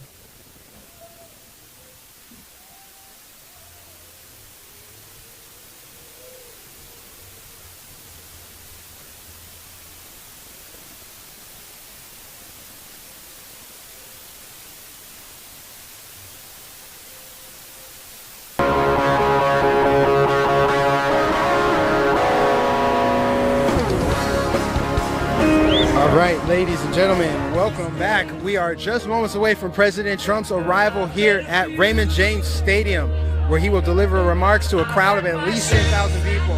He has officially landed at Tampa International Airport, so it's just a matter of minutes. President Trump will be here. We're going to bring it to you live. Thank you all for tuning in. I feel like they just turned the music up on us, too. It's just unnecessary. My goodness. Nonetheless, I'm going to get right back into the super chats. Raj River, thank you for your super chat. Jim Jacob is a new member, as well as Susanna Bell. And I want to thank everyone for tuning in. We got 87,000 people watching. 87,000 people watching right now. We need 87,000 thumbs up. Give us a thumbs up. Support Right Side Broadcasting. If you want more people to see this stream, you need to help us overcome censorship on YouTube. And the best way to do that is to like this stream. Give it a thumbs up. Subscribe right now. Subscribe and hit the bell notification. Also, share. Share. Get it on Twitter. Get it on Facebook. Send it to someone via text message or email. You have to share. That's the only way more people are going to see it. More people who could potentially vote for the president. More people in the great state of Florida, a swing state, 29 electoral votes up for grabs. If you want to help President Trump get reelected, you got to support the only media that covers him barely. That's going to show you the speech in its entirety, uninterrupted. We're showing you the crowd. Look at the crowd size. Look how many people are out here. We're the ones that are going to show you that. So please give us a thumbs up and subscribe to RSBN. Subscribe, ladies and gentlemen. It looks like we got a few more website donations. Principal says, I'm so thankful the Lord is using you to get the word out about Trump. Sandra Tate says, love RSBN Trump 2020. Les says, thank you for your hard work and love for our country. God bless America and President Trump. Be safe.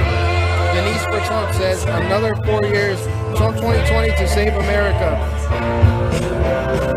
Mary Lou says, we thank RSBN for all your hard work. We watch all the rallies on your network. We love Donald Trump, and we're praying for a massive victory on Tuesday. Andrew says, thank you, RSBN. God bless USA. Make America great again. John Hernandez says, may the Lord Jesus Christ, God, the Father of life and grace, our beloved President Donald J. Trump with 4 more years. From Yahweh says, thank you so much for reporting true news. Red wave coming through Florida. That's right. Florida is a red. There is a sea of red all across central Florida. We are just moments away from President Trump arriving via motorcade here. We're going to get the camera whipped around here and show you all the excitement, folks. Got those law enforcement officers on bikes, those great motorcycles, and President Trump will be arriving shortly. I'm going to continue reading these donations. Nita and Ted said 12 more years. We love President Trump and Right Side Broadcasting. Have any of you seen that cringy ad by the Lincoln Project? It's so cringe. Where the lady walks into her child's bedroom. He's like, sleep. It's like, Timmy, you told me to wake you up and tell you what happened. He goes, what happened, Mama? Trump won. Trump was reelected. And the little kid goes, but Mommy, I thought that he could only be elected twice. I said, not anymore, Timmy. And then in the background, you hear some people faintly chanting 12 more years. Oh my gosh, it's so cringe, man. These people are just, ugh. Makes my skin crawl. Think about how disgusting they are and dishonest and like petty. Like, really? They take everything so literal. When we chant 12 more years, we're saying Trump is doing a damn good job and we would love to see 12 more years of this exact thing. Whether it's President Trump, whether it's Don Jr., whether it's Ivanka, whether it's Barron, we don't care. We want, well, maybe not Barron yet, but you get what I'm saying, guys. Come on. They take everything so literal. And it's pathetic, honestly. They lost their sense of humor, which is why Hollywood's no longer funny. Saturday Night Live's no longer funny. You know. Moving along. Debbie Haynes says, thanks for bringing the rallies to us. Marjorie Morris says, thank you for your awesome coverage. It's so important to keep getting the truth out there. We love Right Side Broadcasting and our rock star President Trump. Ralph Wall says, God bless RSBN, God bless Donald Trump. We love RSBN Trump rally coverage. RSBN shows the crowds. Brick suit brought tears to my eyes yesterday. Good to see you, Mike. back home here in Florida. It feels so good, man. It's such a blessing to be able to cover. This is like my 4th rally now that I've covered in the Sunshine State, and they've all been driving distance from mi casa. It's great. It's incredible. I did a rally in Sanford. I did one in Ocala. I did one in the Villages. And now the great city of Tampa Bay, where I used to live for 2 years. Tampa Bay, in the Sunshine State of Florida. It is. Ladies and gentlemen, welcome the 45th President of the United States, Donald J. Trump, and the First Lady, Melania Trump. And I'm proud to be an American, where at least I know I'm free. And I won't forget the men who died, who gave that right to me. And I gladly stand up next to you and defend her still today. 'Cause there ain't no doubt I love this land. God bless the USA.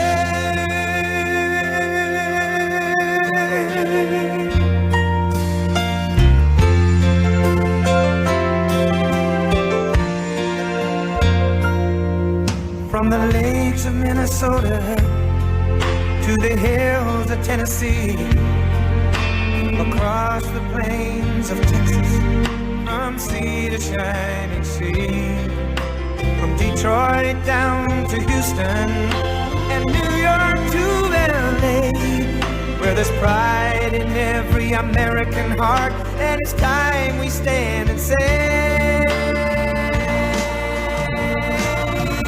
that I'm proud to be an American, where at least I know I'm free. And I won't forget the men who died, who gave that right to me. And I gladly stand up next to you and defend her still today. 'Cause there ain't no doubt I love this land. God bless the USA.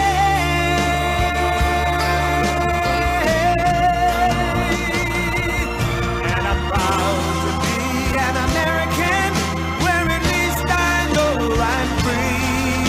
And I won't forget the men who died, who gave that right to me. And I gladly stand up next to you and defend her still today. 'Cause there ain't no doubt I love this land. God bless the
to be here in our home state. Thank you for taking the time to be here and for supporting the administration. We love you too. For those of you who are still deciding who to vote for on Tuesday, I hope that what I have to say will prove to you that a vote for President Trump is a vote for a better America.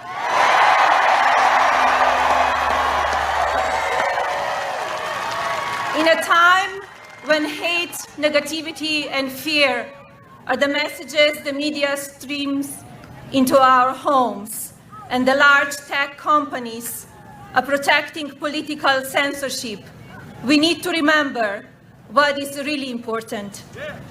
My husband's administration is focused on the future. the health and safety of the American people, the education and well-being of our children, the safety and security of our streets and communities, and the protection of our fundamental family values. Under Donald's leadership, we have blocked out the noise and focused on you, the American people. Under my husband's leadership, our nation is respected again. Our borders are safer. We have won wars and we have stayed out of new conflicts. We have made historic peace deals in the Middle East. We didn't just talk about it. We moved our embassy to Jerusalem. The president stands with our friend Israel more than any other president before.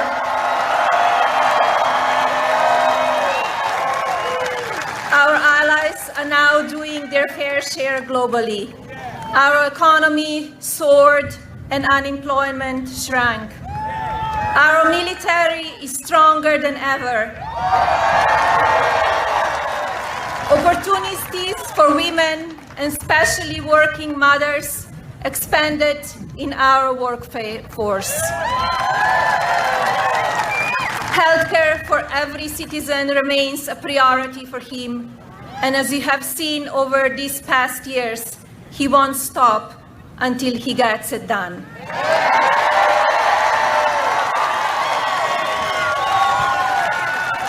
We have a law and order president.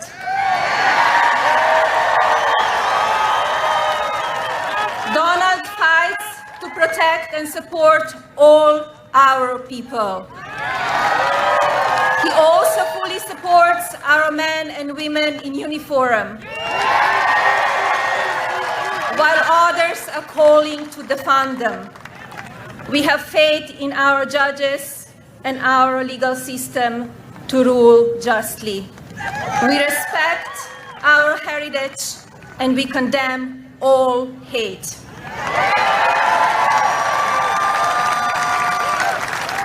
We should always learn from our past, and it is more important than ever that we never forget it. Under this president, our American values and ideals are protected, cherished, and upheld. We have had 3 incredible years of making America great again. In early 2020, our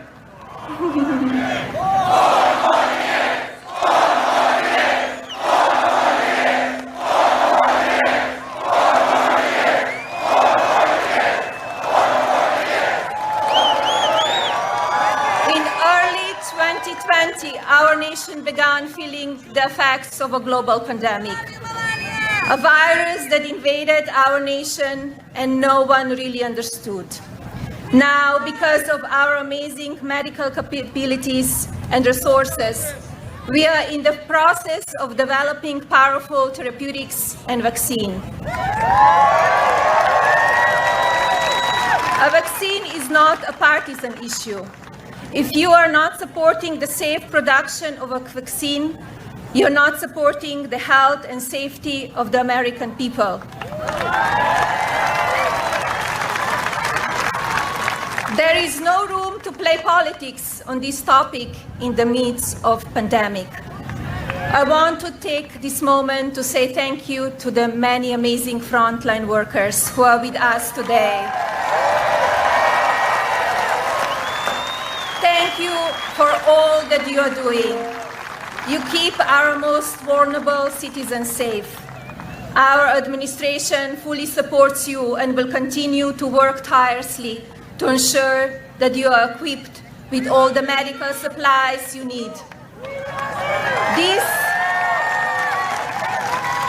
This administration also continue working to develop safer procedures and practices so that children can get back in the classroom. So that businesses can continue reopening and people can start earning an income again.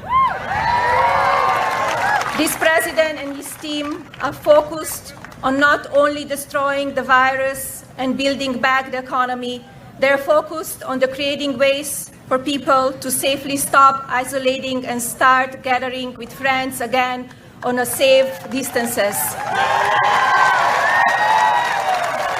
This is about mental health as much as it is psychical.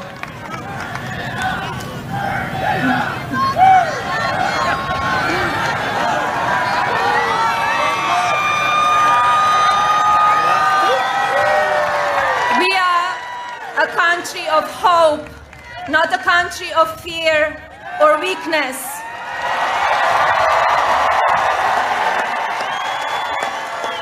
And we have a leader who shows us that every single day. President Trump chooses to move this country forward. This country deserves a president with proven results, not empty words and promises. On Tuesday, the direction of our country will take is in your own hands. I ask that you join us in continuing to put America first. Together, we will overcome this pandemic and continue building the brightest future for generations to come.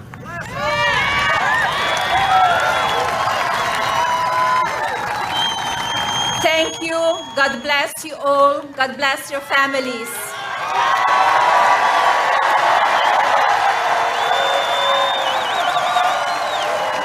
It is now my pleasure to welcome the President of the United States, Donald J. Trump.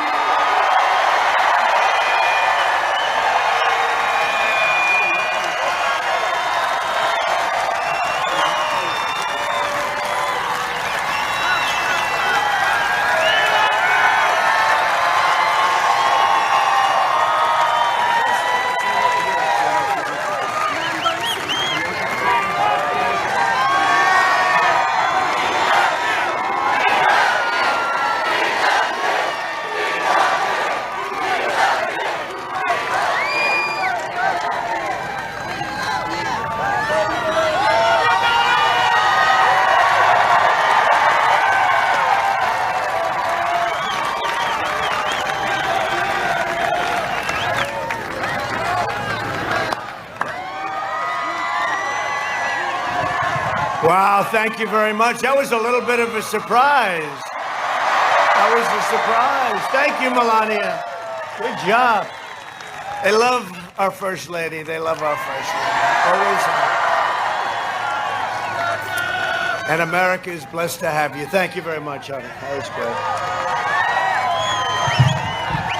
So I'm thrilled to be here in our home state, Florida. I love this state, and I love the people of this state.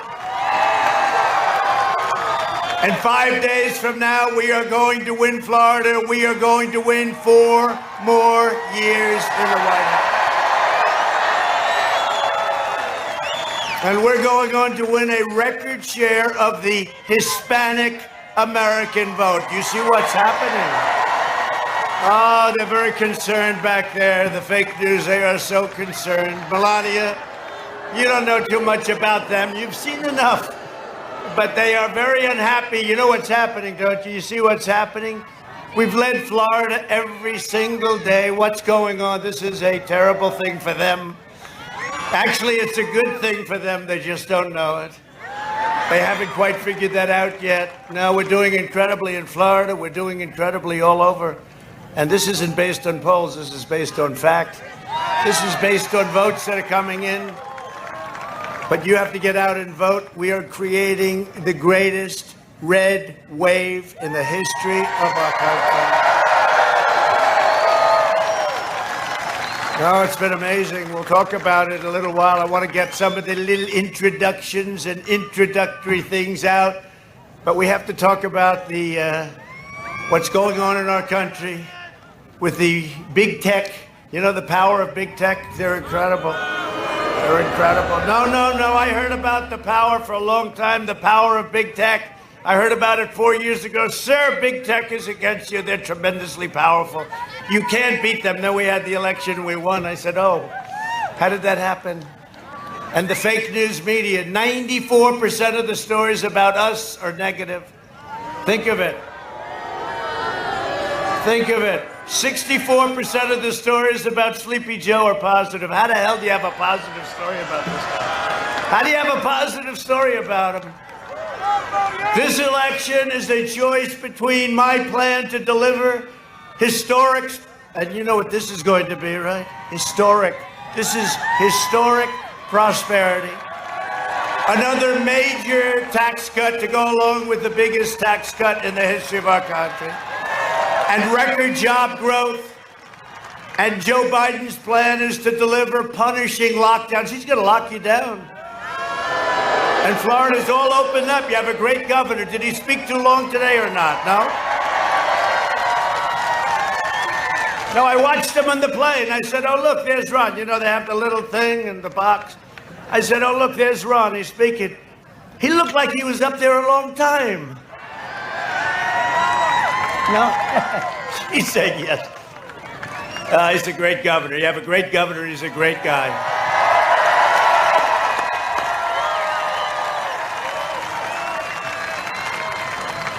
They want to give you massive tax hikes. It's the first time that I've ever seen. I've been with politics all my life, essentially. Only doing this for a few years on this side of it. But we've done well, haven't we, when you think? A senator came into my office and said, sir, an older guy, nice guy, pro, total pro. Sir, I've been in 9 races and I've won 7 of them, sir. And I'm a United States senator. I said, Senator, I've been 1 race and I've won 1. Now we want to win 2, but I won 1. But it was the presidency. We took them all by surprise, didn't we? We took them by surprise. They're still trying to recover. And you will have a crippling depression, the likes of which you've never seen if Sleepy Joe becomes your president. And your 401ks, throw them out the window because you know what's going to happen. And you know, our stock market has a big headwind. The headwind is if he wins, and we are doing great. Do you see the number today? 33.1 GDP, the biggest in the history of our country by almost triple, right? Almost triple. No, it's very much bigger than any GDP we've ever had. You have to go back to the 1950s, and then it's less than half. This is the greatest number, 33.1%. If you asked me 2 weeks ago, I would have said, I'll take 12%. 12% would have been very nice. Nobody ever heard of 12%. 33.1. And let me tell you what they're going to do. I never even thought of this one. They won't even talk about it. This is the biggest event in business in 50 years. Nobody's ever seen a number like this. This is bigger than any nation. No nation has a number like that. Other nations right now, look, we were compared to Europe. Germany is doing so well. France is doing so well. Everyone's doing so well. No, they're not doing well. And you take a look at what's going on, and we want the best for them. We're on their team. We want to work with them and everything else. But they're not doing well. They're spiking up big. They're shutting down. They're locking down. I disagree with that because we're never going to lock down again. We locked down. We understood the disease. And now we're open for business, and that's what it is. And that's what it is. This explosive economic growth is 4 times greater than what the experts expected. They expected a number that would be like 7%, 8%. But here's what's going to happen. You're going to go back home. You're going to say, that was incredible. Melania was unbelievable. The governor was incredible. I've never heard anybody speak like that. Trump was okay, too. Not bad. But we have no choice. We have to vote for Trump because it's between Trump and Sleepy Joe, and anybody beats Sleepy Joe. I can take a couple of these guys. They're friends of mine. They're not good people. They're better than Joe, I will tell you. Now, do you believe what I'm running against?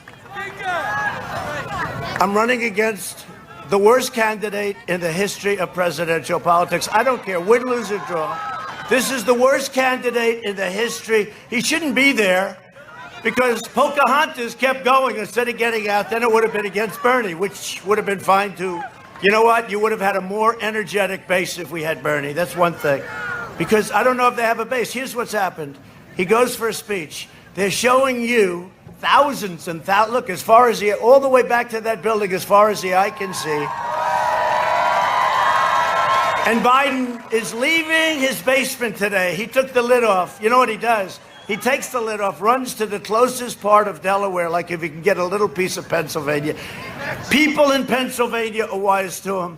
They know all about his no fracking, no fracking, no fracking. Then he gets to Pennsylvania. He learns it's 1 million jobs.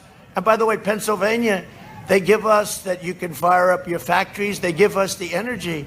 And it's inexpensive energy. So he goes to Pennsylvania. All of a sudden he changes. Yes, I have nothing against fracking. And the press doesn't call him out on it, right? And they don't call him out on where's Hunter. They don't call him out where's Hunter.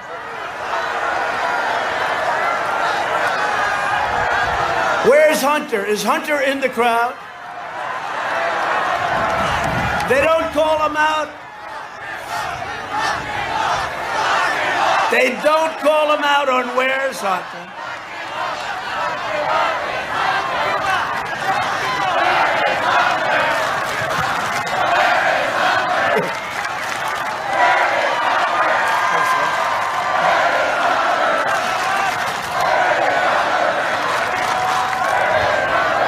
It's crazy. It's crazy. You know, some people said I get a call from all the experts, right? Guys that ran for president 6, 7, 8 times. Never got past the first round, but they're calling me up. Sir, you shouldn't be speaking about Hunter. You shouldn't be saying bad things about Biden because nobody cares. I disagree. You know, maybe that's why I'm here and they're not. But they say, talk about your economic success. Talk about 33.1%, the greatest in history. Now, look, if I do, I mean, how many times can I say it? I'll say it 5 or 6 times during the speech. 33.1. But you look at that, and you look at Tucker Carlson, what he did the other night. Great. And followed up by Sean, and followed up by Laura, and the next day, nothing at all, right? Nothing. Nothing in the New York Times, the fake New York Times. Hey, how about Anonymous? Did we see Anonymous? A low staffer. Anonymous turned out to be a guy. I'm trying to figure out, I don't know who the hell this guy is. So the New York Times said, a senior White House official. Nobody knew who he was. This was look, we are in big trouble with the press. They are truly the enemy of the people. They are the enemy of the people.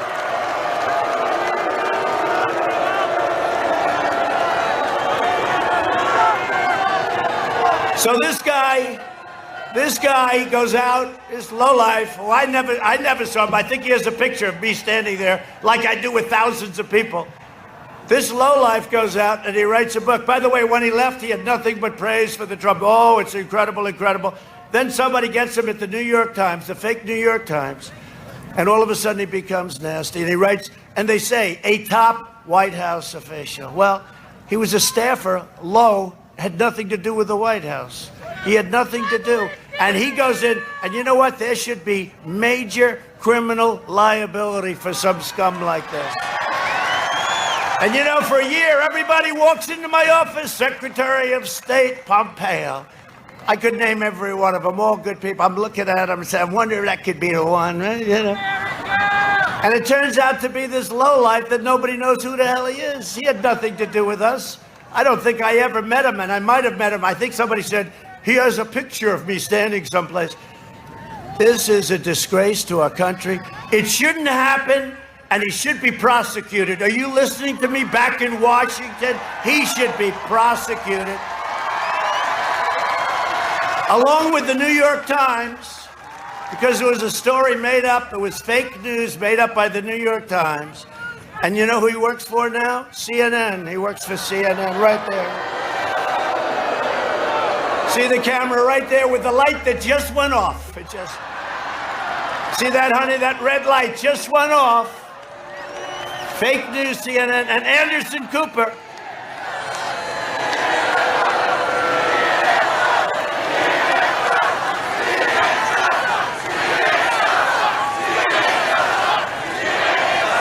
And Anderson Cooper asked him, "Are you anonymous?" And he lied to him. He said no, essentially.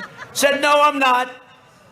And he works for CNN. I would think CNN would be firing him about, but this is a real lowlife. You know who else he works for?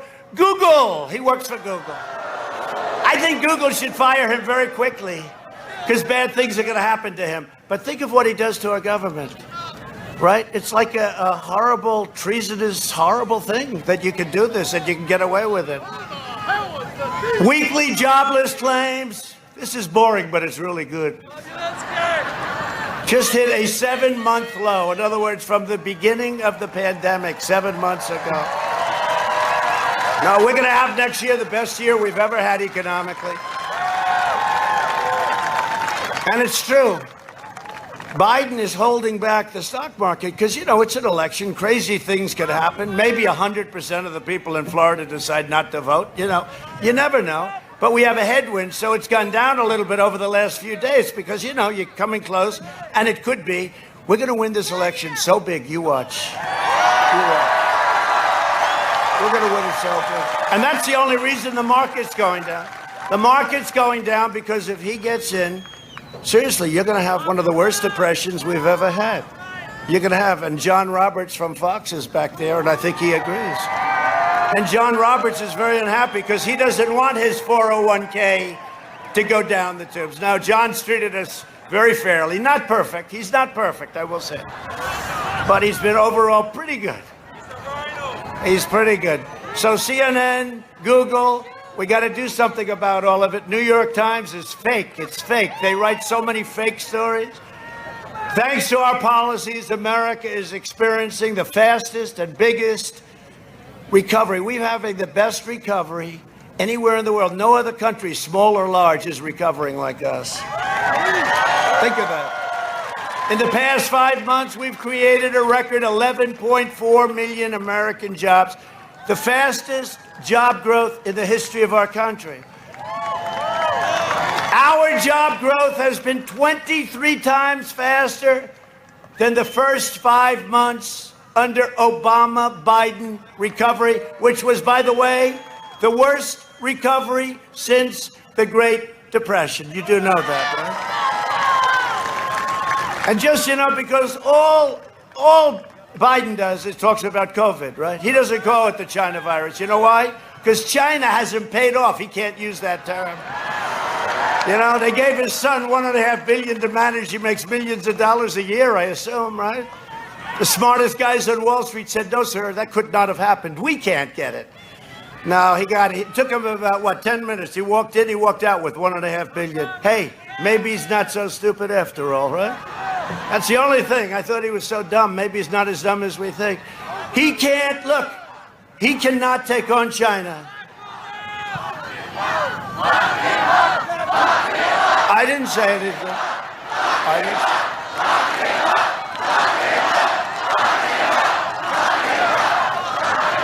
The problem is Biden is the biggest story, no, the second biggest story. The worst was when they spied on my campaign and they got caught. That's the biggest political corruption story in the history of our country. But this could very well be second. And we have what's called the laptop from hell. The laptop from hell. From what I've understood, you only have seen a tiny portion of it. But you know what the press is now doing? They're blaming Russia. It's Russia that did it. Russia's the one that created the laptop. And Russia brought it into that little shop to have it fixed. Russia. I think Russia's looking at us and saying, those people are stone cold crazy. No, it was Russia's fault. They said it loud and clear. It was Russia, Russia, Russia. Aren't we tired of this crap? I saw Schiff. I saw Schiff the other day, 2 days ago. Watermelon, you know, he looks like a watermelon head, right? Remember he lied in the halls of Congress? He read my conversation with the president of Ukraine. But it wasn't my conversation. Hey, how great. Do we love those people that took down the language? Professional military people, word for word for word. If I didn't have it, it would have been my word against Shifty Schiff, right? 8 times he said quid pro quo. Think of what that means. 8 times you've asked for the same thing. The guy on the other, after the 3rd time, the guy on the other side would say, he's got some serious problems. I don't even know him. I called him to say, congratulations on becoming president of Ukraine. And for that, I got impeached. But you know what we have? We have a lot of great Republicans, and I hope you're going to be voting for those Republicans also. Great Republicans. We have one of them here, Mark Meadows. Has anyone ever heard of Mark Meadows? Took me 3 years to get him out of Congress and become chief of staff. He's great. He's here. He was one of our great ones. And you know who helped me a lot? Honestly? In fact, I said, don't run for governor, Ron. Stay exactly where he was a congressman, your governor, right? There he is. Look at Mark. He's out there working with the phone. He's got the phone going. He uses 2 at one time, right? But your governor was another one. He stood up. You know, he's Harvard and Yale. Do you know that, your governor? He doesn't talk about it. He doesn't talk about it. But he would be on television defending me and fighting for me. There was a group, Jim Jordan. Did anyone ever hear of Jim Jordan? Jim Gordon, 128-1. You know, Jim was an NCAA wrestling champion, one of the best. One of the best. He was a great one. He was a great one. And you know, when you win like he won everything. When you win like that, it's also right here. It's muscle, but it's got to be muscle attached to a lot of brain, right? You guys know, the athletes know that. But Jim was great, and but Ron was fantastic. Your governor, he asked me, he said, would you support me for governor? I said, no, not really. I'd rather have you stay right where you are, you know. You're doing a good job of defending me. But think of it, what we had to do, and we got 197-0 in the House. Think of it. 197-0. And then we went to the Senate, and we had 52.5 to a half. You know who the half was, but that's okay. That was the guy that Sleepy Joe Biden, he couldn't remember his name. Remember, he said the guy from, isn't he, the governor from that place, Utah. I don't know his name. I can't remember his name. It was Romney. No, Sleepy Joe's a little bit off. Let's face it, Sleepy Joe is shot. And I'm not a fan of his, and he's not a nice guy. Just, you know, I feel better. If he was a nice guy, I couldn't say these things. He's not a nice guy. Now he doesn't remember whether or not he used to be a nice guy. He was never considered smart. He was a touchy-feely guy. You know those guys? Touchy-feely. But not a nice guy, not a smart guy.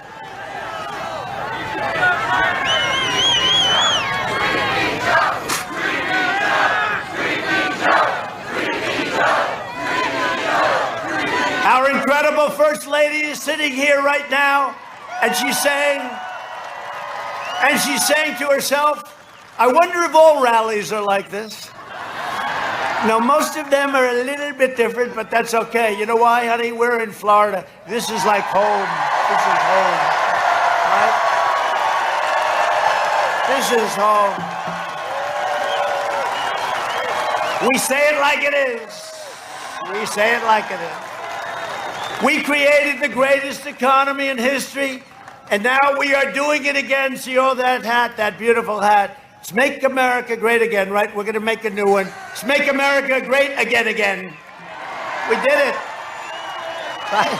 We did it. Now we're doing it again. My First Lady wants to do it again. Under my leadership, the Florida tourism industry and hospitality industry will come roaring back very soon. It's ready to happen. We're making the turn. We've got the vaccines coming very soon. The FDA has worked miracles. They had no choice. They had to. This would have taken, if Joe was in charge, you wouldn't have a vaccine for 4 years. I was going to say, he was in charge of the swine flu. He calls it N1H1. It's actually H1N1. I say, Joe, it's not. It's H1. H comes, it's easy because H comes before N. I said, Joe, Joe, that's what it is. I said, just call it swine flu. You don't have to call it. The numbers are too complicated. 3 days ago, he said, I'm a proud Democrat running for the United States Senate, and I hope I have this. You can't, but look, we can't play games. You know, you've seen enough. Have you seen enough? This is crazy. But based on the early numbers I've seen, I think you understand exactly what I'm talking about. You know, we have the potential. We have the greatest country in the world, but we have the potential to go to places that we've never been in a positive manner. The potential of our country is so incredible, and you see it happening already. You look at Germany, you look at all of these countries, they're now locked down. They've got a lot of problems. You look at our numbers, look at our recovery, fastest recovery. We went down the least economically, went down by far. As much as it's painful and terrible, we went down the least. We've done an incredible job. It was projected that we would lose 2.2 million people, right? The projections were 2.2 million. By the way, we shouldn't have lost one person. China should have never let this happen. They should have never let it escape. And we will not forget. We will not forget. Biden's agenda will devastate the Hispanic American community. He betrayed Hispanic Americans for 47 years. He's been very bad to the Hispanic Americans. And what is happening with those poll numbers? I have the highest numbers. We are now, according to the polls I'm showing, which are real polls, we are now beating the Democrats for the first time ever with Hispanic Americans. First time ever. First time ever. And I've always loved them, and I think they've always loved me. First time ever. First time ever. And the fakers back there are going crazy. And now Biden wants to close your small businesses and confiscate your guns. Second Amendment. Don't worry about it. The Second Amendment. While letting far-left rioters, looters, and vandals roam free. Look what he's doing in Philadelphia. Look what's happening. Those are people that he's supporting. He couldn't even come out against them yesterday. They asked him a question. He said, what's Philadelphia? Where is it? Where is it? He didn't know what state it was in. Other than that, he's doing a wonderful job. Could you imagine? Could you imagine losing to this guy? Could you imagine? Our First Lady will have to say, darling, I don't know. This is impossible. But you have to be very careful when you say that. You know, whenever I say anything that even uses the word losing, the fake news said, he is thinking about losing. This is a big story. President Trump thinks he's going to lose. No, I don't. I don't. I think you're going to lose. And I think you've lost all credibility.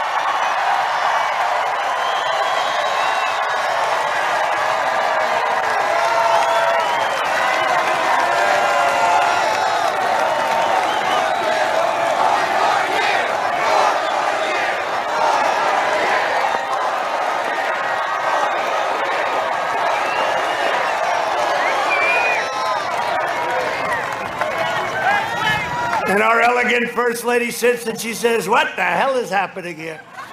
This election is a choice between the American dream and a socialist nightmare. That's what it is. It's socialism. Venezuela, I used to say Venezuela on steroids. This would be, if they got in, a very, very, very large version of Venezuela. And it can happen with the Green New Deal and all these crazy, you know, look, AOC +3. I heard she's very insulted that I call her AOC. I'm not. I call her AOC +3. That's the three characters that like Ilhan Omar. I'm going to win Minnesota because of Ilhan Omar. She tells us how to run our country. She's telling us how to run our country. I don't think so. Ilhan Omar. So we're going to win the state of Minnesota for two reasons. Her and the fact that when Minneapolis had their problem, they should have called us sooner. But when they called us, how long did it take? 25 minutes? It was extinguished. We could have done it in the first hour instead of waiting for a week and a half. But the governors, they have to call, and I give the governor credit. He eventually called.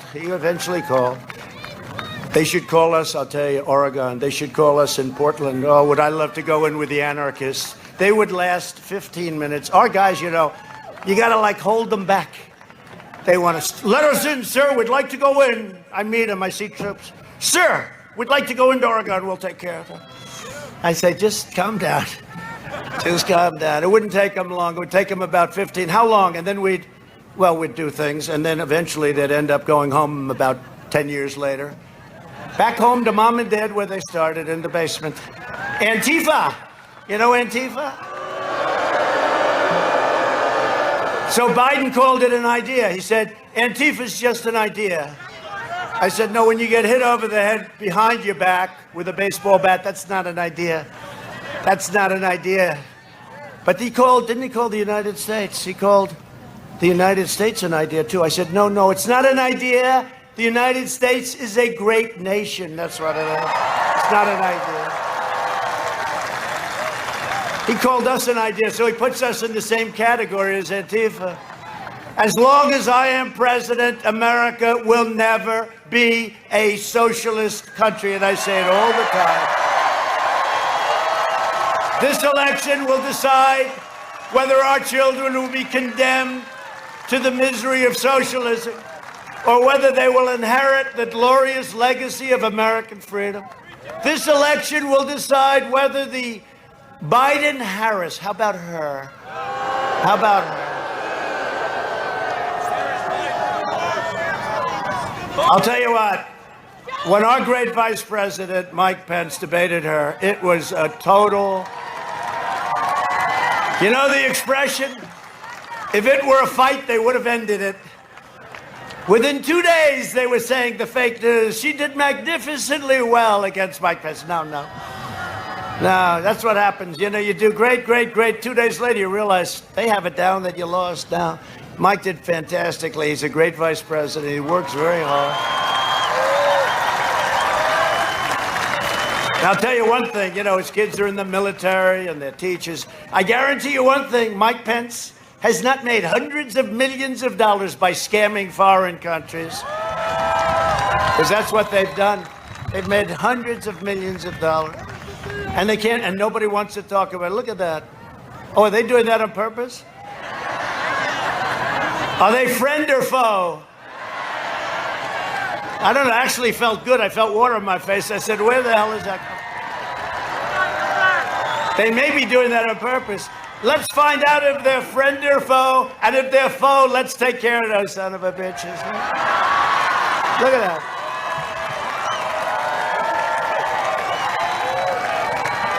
Are you okay? Oh, look, they're hitting the press. That's okay. Oh, they're going to, but look at that. Wow. That's cool, actually. And I'll tell the media I have nothing to do with that, but it is sort of like calling a feeling like a little. That's great.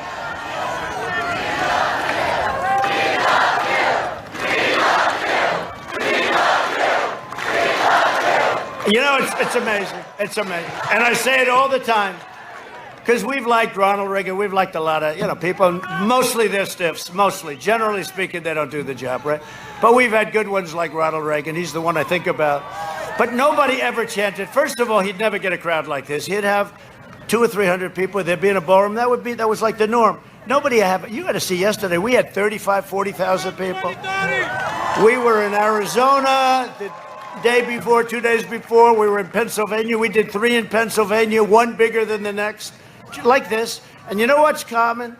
The love. It's all the same. The love is incredible. Love for our country. It's the love for our country. But there's never been a chant, we love you. I'm watching this guy here. He looks like he could take on anybody in the world. He's a big, strong guy. I don't think he's ever cried in his life before. And I see him wiping away tears. We love you. We love you. This guy, he hasn't cried since he was a baby and probably didn't cry then either. And now he's crying. No, there has never been that chant before, and I appreciate it. And I'll cry. That's why I ended early. I'll cry, except I don't want them to say, your president broke down in tears today. I don't know. That's not cool. We don't want President Xi of China to say, gee, I just saw something that surprises me. We've taken billions and billions of dollars out of China. We gave $28 billion to our farmers, 28 right out of China. I don't want to have But then the plague came in, right? Then the plague came in. That's sort of everything. You know, we made a great deal with China. The ink wasn't dry before the plague came in, so it's a whole different feeling. I will say, 3 weeks ago, they ordered more corn, more soybeans, more beef than at any time in the history of this country. So they obviously think I'm going to win. They obviously think we're going to win. And they want to make us happy, but we're not happy because that should have been stopped. And it's not here, all over the world. You see what's going on in Europe. It's so sad. But you see what's going on. 188 countries all over the world. What China has done to this world, what they've done. People come up to me, they're clothed in masks and stuff, and this, hello, President, hello. I said, look at this. What China has done to our country. I may do that. You better be careful. What China has done to this country, it's not the first time either.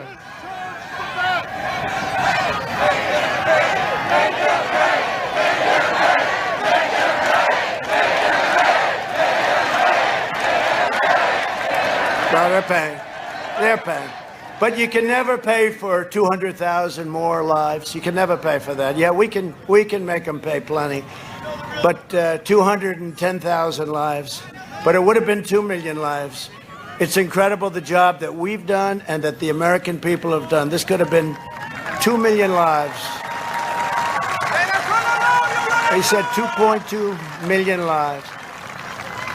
No, they're going to pay. We believe in safe streets, secure communities, and we believe in law and order, not like in Philadelphia. And they can't let that happen. They can't let the looters run wild. They can't do it. You can't. You either have law and order or you don't. Philadelphia can't do what they're doing. And they have good police in Philadelphia. They like Trump, I can tell you. I've been endorsed by every law enforcement group. New York's finest, they endorsed me. They've never endorsed a presidential candidate. New York's finest endorsed me. It was a great honor because I grew up with New York's finest. They're incredible people. They're not being allowed to do their job. They've been he cut back $1 billion he took back. And now crime is way up. It's not even the money. They're not being allowed. They're incredible people. Tough as hell, fair. They love our country. They're not being allowed in New York to do our job between the governor and the mayor. They're being just absolutely, and they want to leave. They want to get out. They have plenty of other opportunity. They don't need the danger. It's a dangerous job for all police. But we've been endorsed by New York. We were endorsed by Chicago police. The Chicago police, that's tough. We've been endorsed by all of you sheriffs. You have sheriffs. You have great, tough sheriffs. I know many of them, but the sheriffs, we had a big ceremony 2 months ago in Florida. Ron was there. You were endorsed. We got endorsed by the sheriffs, all law enforcement all over Florida.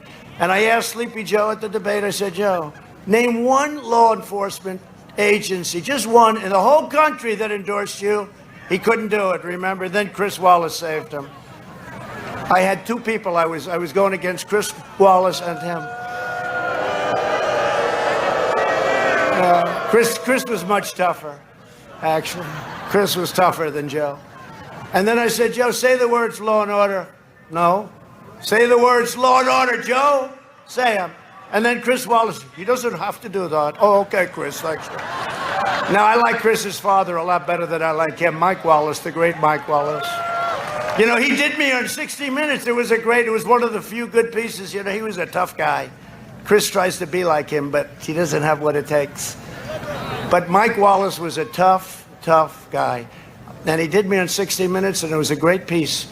He's never recovered from that originally, but he passed away. He was a great guy and a great, great reporter, I'll tell you. And he was a friend of mine. He was a friend of mine. That didn't mean much to Chris.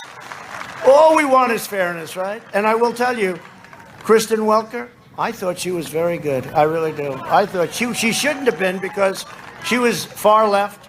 Her family's a supporter of Democrats. Her father's a big supporter of Democrats. She's a supporter of Democrats. Should have been very unfair. I think she went out of her way. And most people say she wasn't really fair to me. But she was because she always gave me 10 seconds. She said, okay. See, Chris should have done that. You have 10 seconds. 10 seconds to me is like an eternity. We did a lot of damage in that 10 seconds, including to get him to admit that he doesn't want oil. He doesn't want oil. I said, Texas and Pennsylvania and Ohio, are you listening? Are you listening? And you'll see they were listening on November 3rd. I'm sorry, you'll have to wait till November 3rd. Texas, Pennsylvania, Ohio, Oklahoma, North Dakota, they're all listening. And you're listening because you don't want your energy prices to go through the roof, right? And Michigan was listening because they want to produce cars and they don't want to spend all that money on energy when they're producing all of those factories that I got to go back to Michigan and go back to Ohio and go back to North Carolina and start brand new. And I'd see Prime Minister Abe of Japan. I'd say, Prime Minister, we're tired of taking your millions of cars. You got to let us have factories. Well, we can't do that. This is a private decision. No, it's not. You got to do it. But that is not government. I said, you're a powerful man, Shinzo. He just retired. Unfortunately, he got ill, but he was a great man. He a great prime minister, great guy, too. But I said, Shinzo, you have to do it. I'm sorry. We're not going to take your cars. You got to make them in this country, in our country. And he said, I can't do that, but let me work on it. The following morning, 5 major Japanese companies announced they were coming to America, and they did. I called him up. I said, Shinzo, I know you had nothing to do with it, but thank you anyway. No, they run it tough over in Japan and China and these other places. Tuesday, your vote is going to save our country. Most important election we've ever had. We are going to defeat the Marxists and the socialists and the rioters and the flag burners and the left-wing extremists. We are going to defeat the anarchists. They're anarchists. With your support, we will fight for American workers. We will defend our Second Amendment. Don't worry, it's very safe. If Biden got in, your Second Amendment is gone so fast. You know that. Support our police, protect our borders, expand school choice, so important. Ensure more products are proudly stamped with that beautiful phrase, made in the USA. That's what's going to happen. My plan for America will deliver a safe vaccine. You're going to have it in a few weeks. It's coming very quickly. Great companies, Johnson & Johnson, Moderna, Pfizer, many, many companies. You're going to have it. Seniors will be first in line to get it, and we will make it available to everybody free. It's not your fault. It's not your fault. We're protecting our seniors. And if you're a senior and if you have a heart condition, if you have any kind of a certain type, especially diabetes, you're in big trouble if you get hit by the China virus. Big, big trouble. So we're going to make that vaccine. We're going to make it free, and it's coming from great, great firms. Our vaccine will eradicate the virus. And by the way, we have it. But whether we have it or not, it's rounding the turn. It's rounding the turn. Hey, excuse me. I'm sure you didn't hear. Nobody heard this, right? I had it. Did you know that? I had to get back on the trail. I said, this is not good timing. And I got better very quickly. First Lady had it. She had it. And she got better very quickly. But I'll tell you who had it also. The doctor went to the First Lady and myself and said, Barron has tested positive. I said, excuse me, doctor, tested positive for what? He's got COVID. I said, okay. Then about 12 minutes later, I said, doctor, how's Barron doing? He's our very tall son, very tall. Has anybody noticed he's slightly tall? He's 14, and I'm saying, hello, Barron. Yeah, he's great. But he's strong. But I said, like 12 minutes later, Dr. Sean, great doctor. We have great doctors. One thing, when you are president, you have a lot of doctors. Johns Hopkins, I want to thank them. Walter Reed Medical Center, incredible. I mean, Doc Ronnie is now a congressman from Texas. How about that? Doc Ronnie, he was before Sean, and Sean is now. Sean has been great.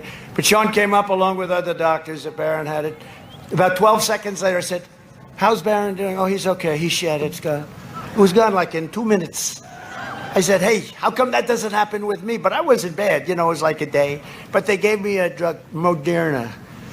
Who the hell knows? This was a very Moderna makes it. I'll tell you who makes it really a great version. They say Eli Lilly, right? Regeneron.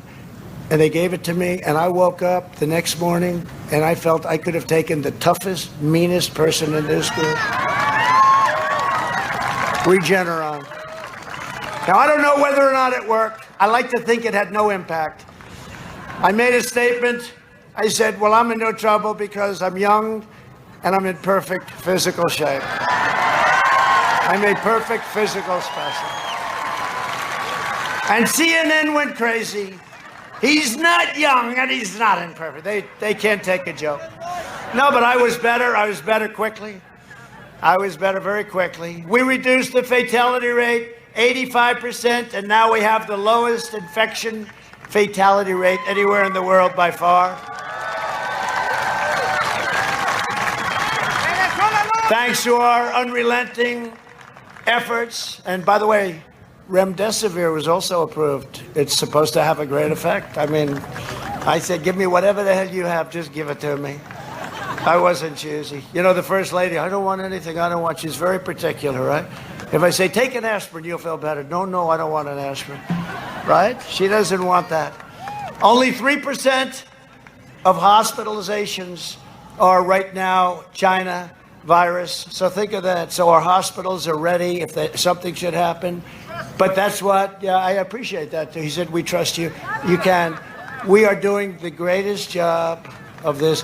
Except with one thing, publicity.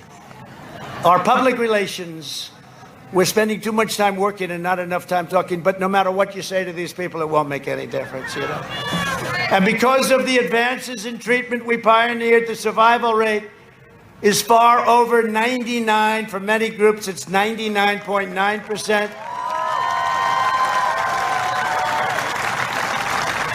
And for under 70, it's unbelievably high. For over 70 now, it's getting very good. And the drug they gave me, that what we're doing is we're going to make that available, including the very similar drug, it's antibody, a very similar drug from Eli Lilly. We're going to make that available to anybody that needs it, should they get the China virus. We're going to make it available free. So if anybody's going to need it, Joe Biden's plan will delay the vaccine, postpone therapies, prolong the pandemic, crush our economy. We can't do this. Destroy the Florida tourism industry and lock down our entire country. We'll be locked down.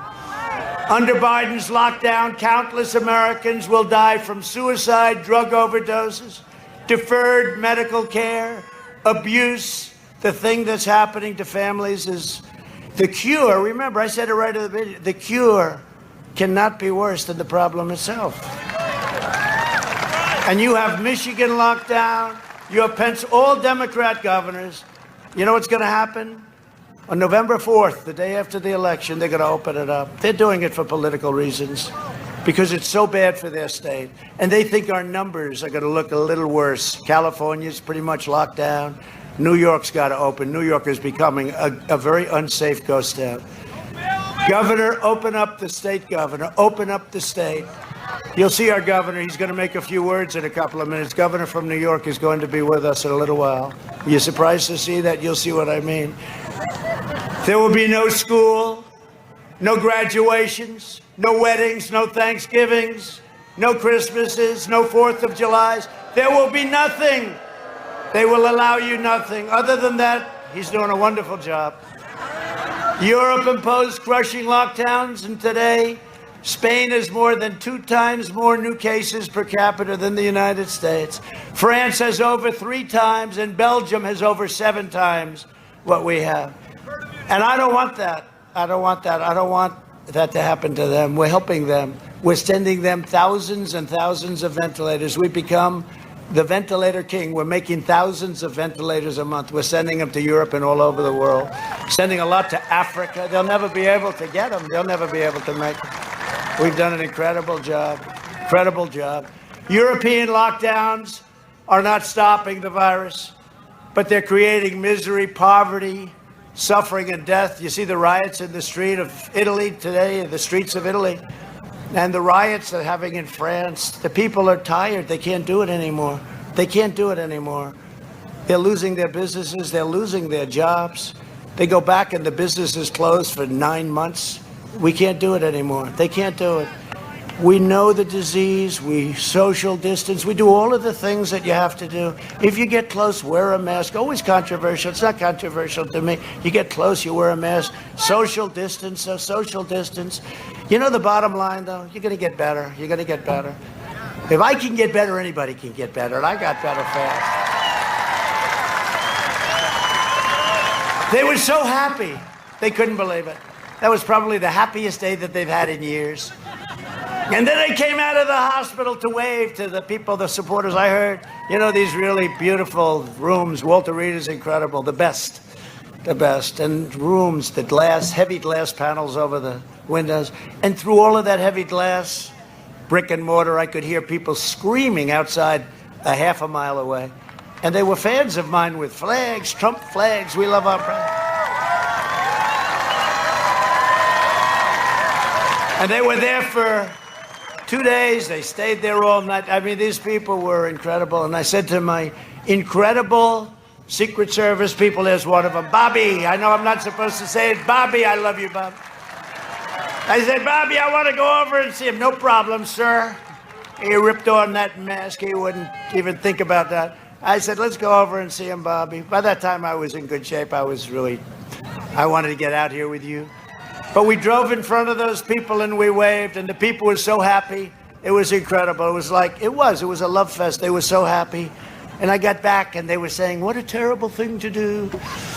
Now, we got to take care of our people, right? We got to stay with our people. Including Secret Service, who does an incredible job. Thank you. Thank you, Bobby. The man. Thank you, Bobby. Thank you, Secret Service. They do a great job.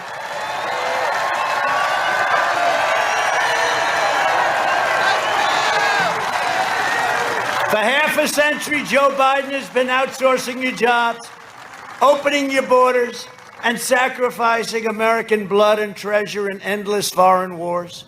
In 2016, Florida voted to fire the depraved political establishment, and you elected an outsider as your president who is finally, if you don't mind, putting America first. That's what we're doing. Joe Biden is a corrupt politician that the fake news will not write about. They won't write the story. They won't write it, and big tech won't write it. They won't write the story. There's outside of the New York Post, who just endorsed me, by the way. Thank you very much. It's the fourth largest paper in the country. Got a lot of great endorsements. We got a lot of great. Jack Nicklaus, you know, Jack. He can do everything. Jack. 78 tournaments he won, and he won 18 majors. Think of that, how great that is. That means under pressure. You know, you need people like that, right? People that can win under pressure. Jack. But Jack gave me a beautiful endorsement. We got endorsements from a lot of newspapers all over. We got a lot of endorsements. If Biden wins, thank you very much. If Biden wins, China wins. When we win, Florida wins, and America wins. It's very simple. And if I don't sound like a typical Washington politician, it's because I'm not a politician. And I don't always play by the rules of Washington and the Washington establishment. It's because I was elected to fight for you, and I have fought for you harder than any president has ever fought for the people he loves. Never.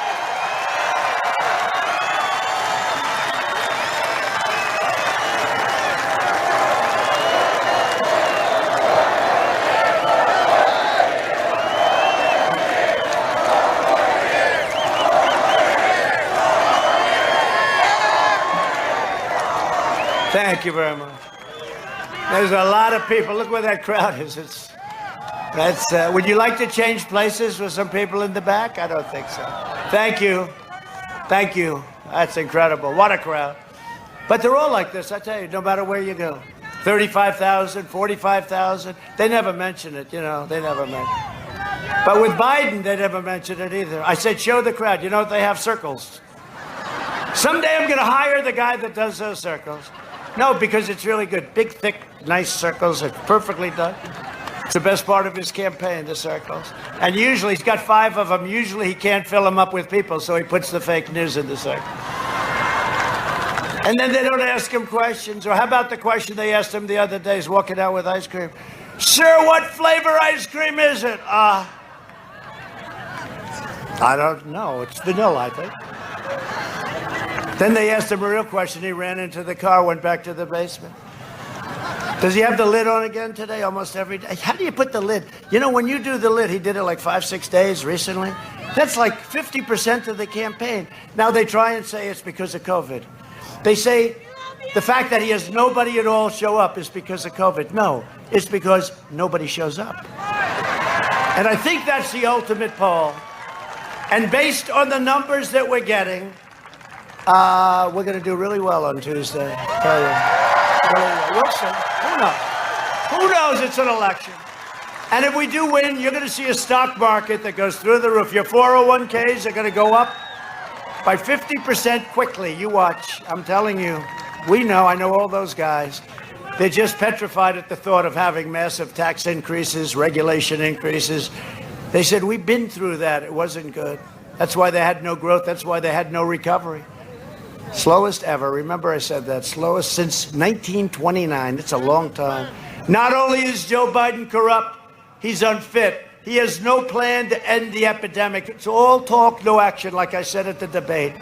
91% to 9%. You know what that means? They did polls afterwards. 91, a respected poll. 91% said, I have to do it. I have to brag. You know why? They'll never do it. You know?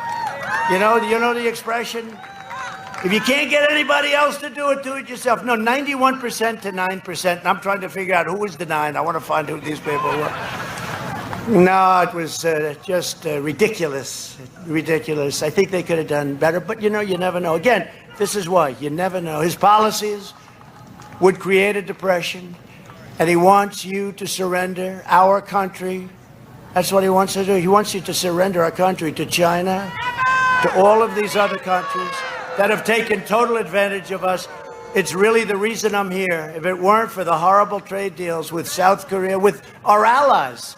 Our allies in many ways treat us worse than the enemy. The enemy, at least we have our guard up. Our allies, what they've done to us in terms of military protection and trade is disgraceful. And when they come out and they say they like Barack Hussein Obama much more than they like Trump, that means I'm doing my job. You see? Now, Germany said it the other day, and I have roots in Germany. But Germany said it the other day, they like Barack Hussein Obama, and they should, because Germany is delinquent in their NATO payments, very delinquent. They're at a half a level, and they're very rich. They can do whatever they want. It's not like they don't have the money. And I call them out. I say, if you don't pay, we're going to start taking our troops out. And these people go crazy. They go crazy. You watch. Oh, we've already started to do it. They'll pay. But I just want to play you a video from I was so impressed. It's a little bit, we only do this for people that we love. We have these very expensive boards that come along. And this is largely a woman that comes from this area. Her husband happens to be a major league baseball player. Do you know who I'm talking about?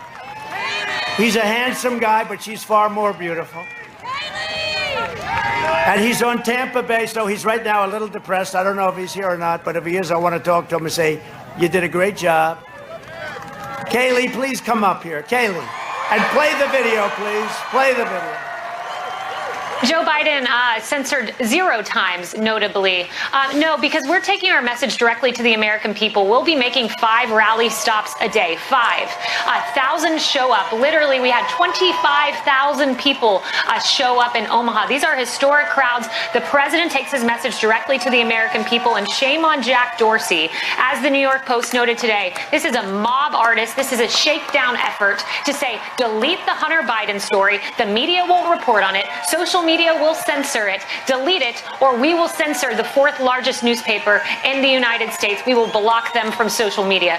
Big tech needs to be handled, and this president in a second term will do just that, because there needs to be equity. There needs to be a lack of censorship. This is what happens in North Korea, not in the United States of America. Yeah, look, the American people have a very clear choice when it comes to COVID. You can vote on Joe Biden, where you will be locked down. Your schools will be closed. Your churches will be closed. You won't have social gatherings. It will be a lockdown, versus President Trump, where we are safely reopening this country. Americans deserve jobs. They deserve freedom.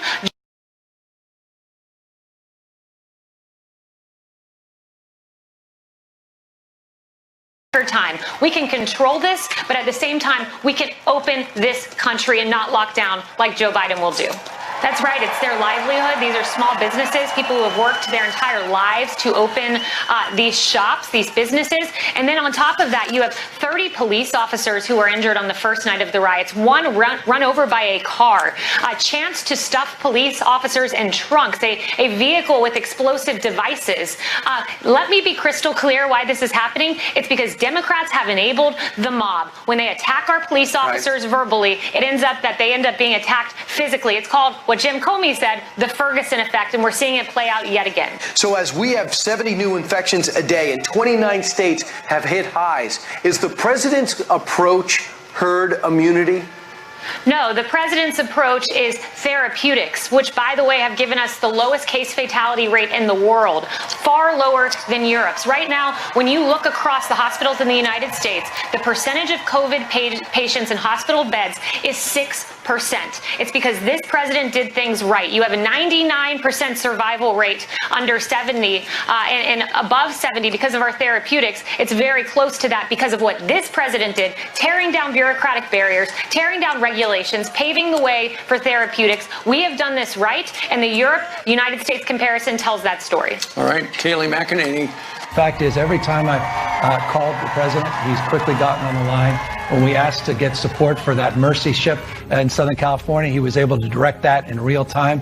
What the federal government did, working with states, was a phenomenal accomplishment. We got 2,000 of these field medical sites that are up, almost all operational now in the state because of his support. And those are the facts. His team has been on it. I know a team when they're on it, and I know a team when they're not on it. His team is on it. They've been responsive late at night, early in the morning. We are working very well with FEMA Region 2 and with the Army Corps of Engineers, building 4 field hospitals. That was a decision the president himself took, and I'm grateful for it. These were just extraordinary efforts and acts of mobilization. And the federal government stepped up. We needed help, and they were there. He said everything that I could have hoped for. And we had a very long conversation. And every single thing he said, they followed through on. We've got to have double the number of ventilators that we requested for that area of the state. And in fact, we got them in, frankly, short order. Have we lost anyone because we didn't have a bed, or we didn't have a ventilator, or we didn't have healthcare staff? No. The president was extending support for new swabs. So conversation, commitment, promise made, promise kept. Now, to be fair, maybe Biden's not telling us because he's forgotten his own plans. Watch Biden's staff quickly swoop in to shuffle him along during a quickie escape the basement trip to Pennsylvania. Here's the deal. One of the things that is important is that keep in mind, although they're going to vote on Barrett, I think today. That was terrifying. What kind of country we're going to be? 4 more years of Georgia, he's going to find ourselves in a position where if Trump gets elected, we're going to be in a different world.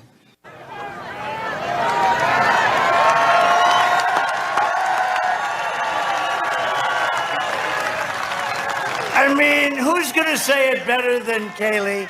So I want to congratulate you. This is a great-looking couple.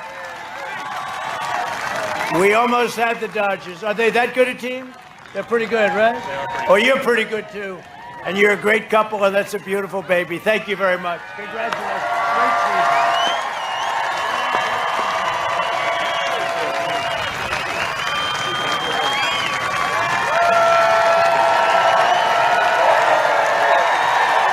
See, she's smart.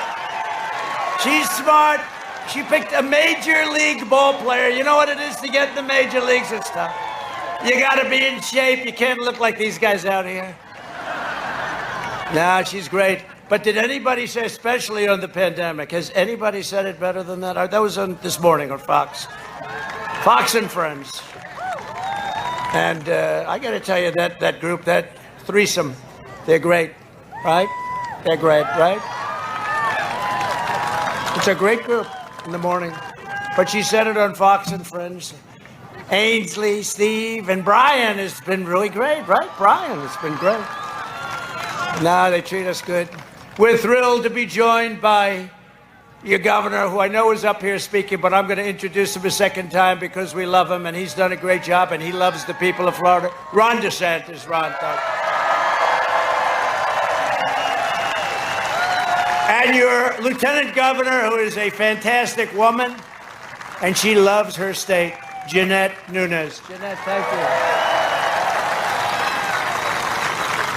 And we have some warriors, you know, that used to work with Ron, and without them, maybe I wouldn't be standing here. Remember, 197-0.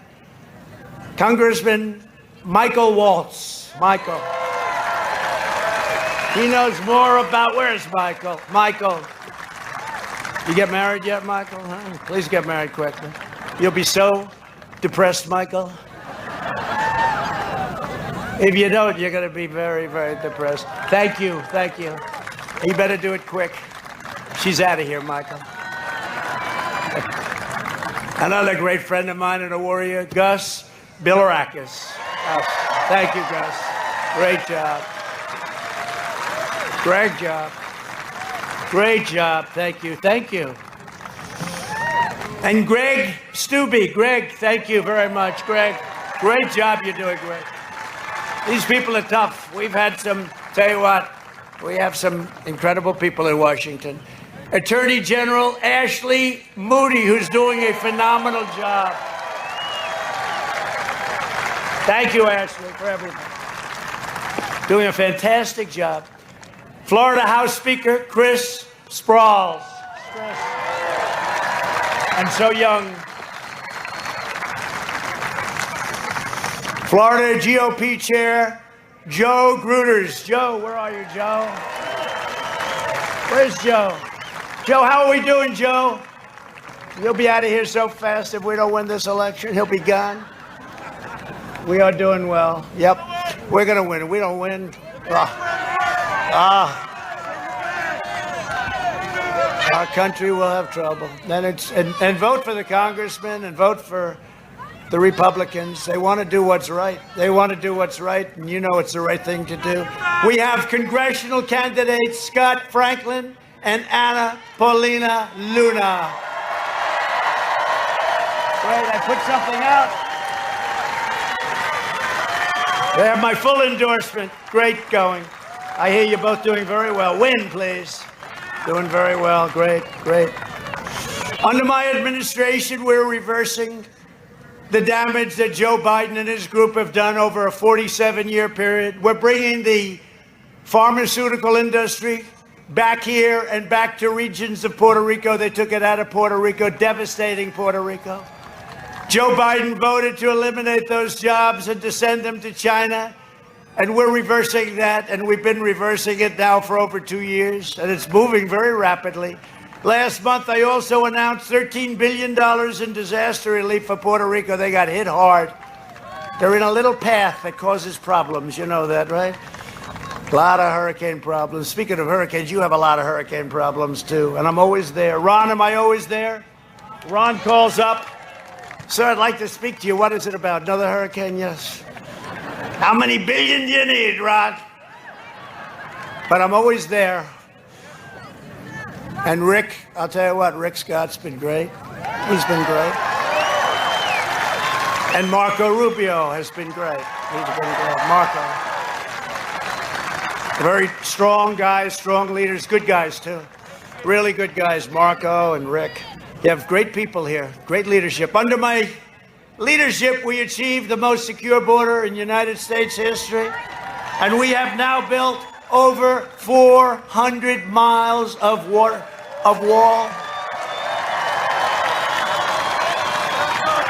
And we'll have it finished very shortly. It'll be finished very soon. You don't hear about it anymore. You used to hear when they didn't think I'd be able to pull it off, and that was a tough one. They were willing to close up the country over the wall. So I had a party, totally strong party. Bad politics, but strong party. Bad policy.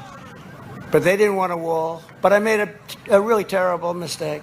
I should have said, instead of we will build a wall, I should have said, we will not build a wall. They would have given me all the money. They would have said, we demand that you build it immediately. But then they said, walls don't work. And I said, no, walls work and wheels work. Those are the two things that work. Everything else gets obsolete in about 15 minutes after it's discovered. Biden wants to terminate our travel bans and surge refugees from the most dangerous places in the world. He will open the floodgates to radical Islamic terrorism. And you saw what happened 3 days ago, the beheading in France. And today it happened again. And we give our warmest regards to President Macron, a friend of ours, a friend of mine, a friend of the First Lady. They're great, two great people. First Lady of France is a great woman. Under the Biden plan, the horrifying attacks in France will come to our cities and our towns. And I don't want to speak too loudly about this, and I knock on wood. This is real wood, you know? This is real wood. I can tell anything having to do with the White House and the president. It's real wood. Somewhere. Oh, yeah, here. Let me knock on this piece. That's definitely. But you know what? Look at what's happened. Long time, right? I don't want to say long time. And you know, the first call I get, after we win, the first call I get will be from Iran. They're going to want to make a deal because their country has been devastated. They have been unable to give money to terrorist organizations that they've given routinely for years. Their GDP is down 27% this year, which is the highest anybody's ever seen of any country 1 year. Think of it, we're up 33.1 and they're down 27. And they're going to want to make a deal, and we want to make a deal if we can. We want them to be a great country, but they cannot have a nuclear weapon. They cannot have a nuclear weapon. And we're going to help them. We're going to help them. We're going to go with them and help them and do whatever we have to do. And I hope that happens. But I believe that, and I even said, don't deal with them now. They're going to want to see what happens with Sleepy Joe, because if he won, China will own us. Iran will make another crazy deal where they give them $150 billion and $1.8 billion in cash. Think of that. We have so many things. What we've done, the deals that we've made, it's very scary to see. I watch it and I say there has to be something wrong because nobody can be that stupid. Nobody can be that stupid. Under my leadership, we're keeping the terrorists, extremists, and violent criminals the hell out of our country, if that's okay. If that's okay with you. Some of you might object because you have that nice liberal point of view, but if that's okay with you, we'll keep them the hell out. We invested $2.5 trillion in the U.S. military, including $11.2 million. Think of this, $11.2 million right here, MacDill Air Force Base. Has anybody heard of MacDill? Has anybody in the audience, Mr. Congressman? You're the one that got it. You're the one that got it included, Waltz. And we also passed Veterans' Choice and Veterans' Accountability. They all said it was impossible. They said it was impossible. And we took 100% of the ISIS caliphate, destroyed it, and we killed the leader of ISIS, al-Baghdadi, who they're looking for 17 years. Al-Baghdadi is dead. And then we took out the world's #1 terrorist by far, the worst in 50 years, Qasem Soleimani is dead. He killed many of our soldiers. He killed many soldiers from many countries, the most feared man in the Middle East. He's gone.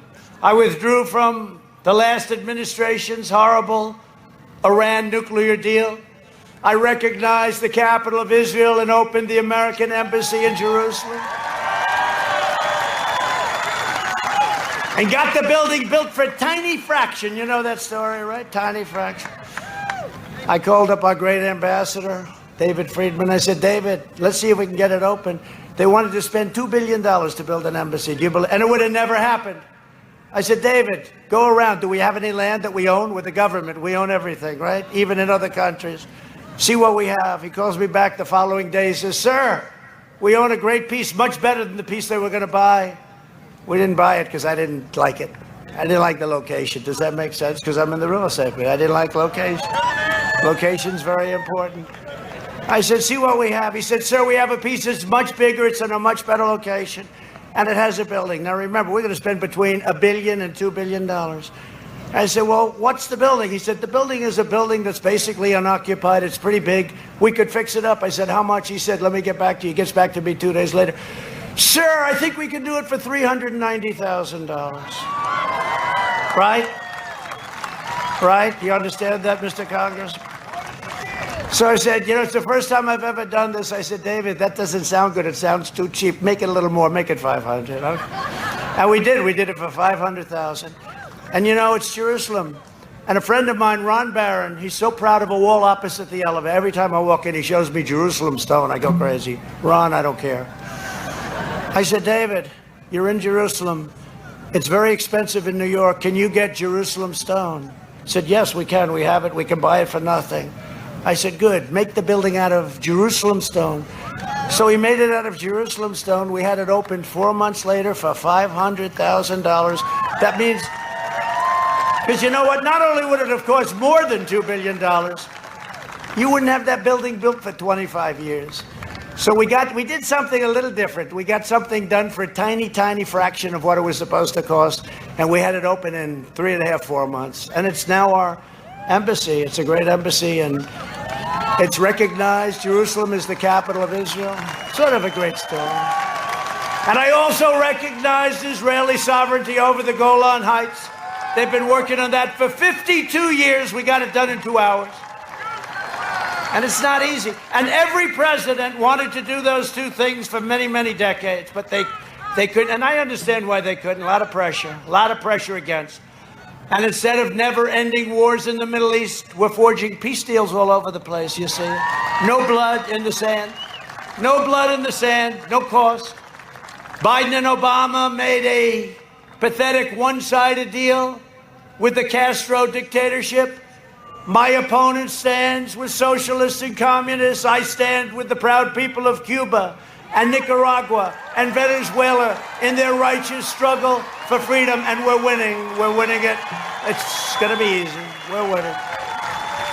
The last administration also negotiated the terrible Obama-Biden-Santos deal with Colombian drug cartels, surrendering to the narco-terrorists. You know what that means? That means drugs. Our First Lady sits on our commission. She chairs the Commission of Drugs and on drugs in America and how to get rid of it. It's a blue ribbon commission, right?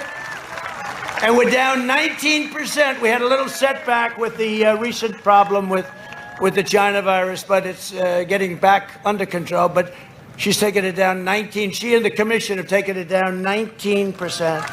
And she doesn't want it mentioned. She doesn't want to talk about it. She doesn't want to talk about it. See, if it were me sitting in her position, I'd be holding a news conference. I have done an incredible job. No, I'm only kidding. I'm only kidding. I'm only kidding. But she has done an incredible job. Thank you, honey. Under my... Thank you. Thank you very much. Under my administration, we worked with Colombian officials to seize or disrupt 227 tons of poisonous narcotics since April alone. The fact is, I've done more in 47 months than Sleepy Joe Biden has done in 47 years. It's true. It's true. No administration in the first 3.5 years has done what this administration's done. We've rebuilt our military. We've done the biggest tax cut in history, biggest regulation cut in history. What we've done is incredible, even environmentally. I tell you what, we're not going to go over a list, would be here all day, but no administration. And you know, the fake news doesn't even call me on it. They don't even, if you make a statement, they think it's like 1% off. It's like a headline the next day. In the coming weeks, we will distribute a vaccine, defeat the virus, and complete the great American comeback. We're in the process. A vote for Republicans, like these people right down here, is a vote for the great American dream. That's what it is. I remember Abraham Lincoln, the legendary Abraham Lincoln, was a Republican. Would you please remember that? Nobody knows that. They know it now because I like to say it. Over the next 4 years, we will make America into the manufacturing superpower of the world, and we will end our reliance on China once and for all. It's already started. We will hire more police, increase penalties for assaults on law enforcement, and we will ban deadly sanctuary cities. We will defend religious liberty, free speech, and the right to keep and bear arms. Your Second Amendment will be defended. We will maintain America's unrivaled military might, and we will ensure peace through strength. And I told you we spent $2.5 trillion with a T, $1 trillion on our military. We have the finest rockets, the finest missiles, the finest jets, F-35s. We have the finest tanks and submarines and ships, all made in the USA. And our nuclear stockpile, we are in a position like no other country in the world. We're the envy of every country. Russia, China, North Korea. No country in the world has what we have. And just a lot of religious people in this audience. Pray to God that we never have to use it. And it's more likely that we won't have to use it now that we have it. But just hope that we never have to use it. We will end surprise medical billing, require price transparency, lower drug prices even more, and we will always protect patients with pre-existing conditions. America will land the first woman on the moon, and the United States will be the first nation to land an astronaut on Mars. It's already happening, NASA. We will stop the radical indoctrination of our students and restore patriotic education to our schools. We will teach our children to love our country, honor our history, and always respect our great American flag. And we will live by the timeless words of our national motto, "In God we trust." For years, you had a president who apologized for America. Now you have a president who's standing up for America and standing up for the great people of Florida. So get your friends, get your family, get your neighbors, get your boss. Pull them out of the chair. Come on, boss. And you got to get out and vote. There's never been an election more important. On November 3rd, we must finish the job and drain the rest of the swamp. We've done a lot of it. From Pensacola to Miami, from Orlando to Jacksonville, and from Tallahassee to right here in Tampa, we inherit the legacy of, you know what, right? We inherit the incredible legacy of Florida patriots who gave their blood, sweat, and tears for this beloved nation. We stand on the shoulders of American heroes who crossed the oceans, blazed the trails, settled the continent, tamed the wilderness, laid down the railroads, dug out the Panama Canal, raised up the great skyscrapers, won 2 world wars, defeated fascism and communism, and from right here in this beautiful state, landed our brave American astronauts on the face of the moon. You've done a lot. We made America into the single greatest nation in the history of the world, and the best is yet to come. Proud citizens like you help build this country, and together we are taking back our country. We are returning power to you, the American people. With your help, your devotion, and your drive, we are going to keep on working. We are going to keep on fighting, and we are going to keep on winning, winning, winning.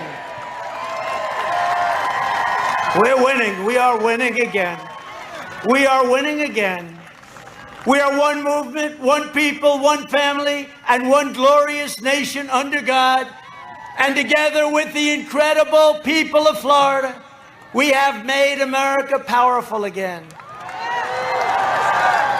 We have made America wealthy again. We have made America strong again. We have made America proud again. We have made America safe again. And we will make America great again. Thank you, Florida. Get out and vote. Thank you. The President of the United States. President Trump is finished now in Tampa, and I have some breaking news for you. The Trump rally scheduled next in Fayetteville, North Carolina, has been postponed until Monday because of inclement weather in the area. They're getting a 50-mile-per-hour wind gusts, and the Trump campaign sent out a media advisory about 5 minutes ago with the information that it has indeed been canceled. So for those of you who are planning on going to that or watching it, it will not be happening tonight, but we expect it to be back on Monday, according to the Trump campaign. So it looks like we are done for the day. But if anything pops up, of course, we'll cover it here at RSBN. And then tomorrow is a busy day in itself. We have 3 rallies tomorrow across the great United States, and then 3 rallies the next day. And I'm sure there'll be 4 or 5 the next day, and 4 or 5 on Monday. So thank you all for tuning in so much. We appreciate you so much, and I hope you enjoyed our coverage today. I'm going to let you listen to some YMCA as you get ready for the president to leave, and then we'll send it back to our crew there, who's going to do an extended post show today since the rally in Fayetteville is canceled. God bless you all. Please support us. We need your help more than ever now to get to the next rallies. It's going to be insanity. rsbnetwork.com/donate. God bless. See you tomorrow.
Special surprise to see Miss.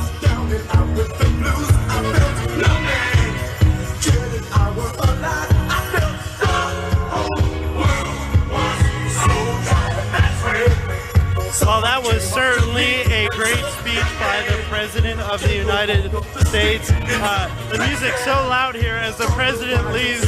YMCA is playing. Supporters are cheering and they are riled up. They are ready to see another 4 more years of President Donald Trump as he is putting America first. We see the supporters are dancing and cheering.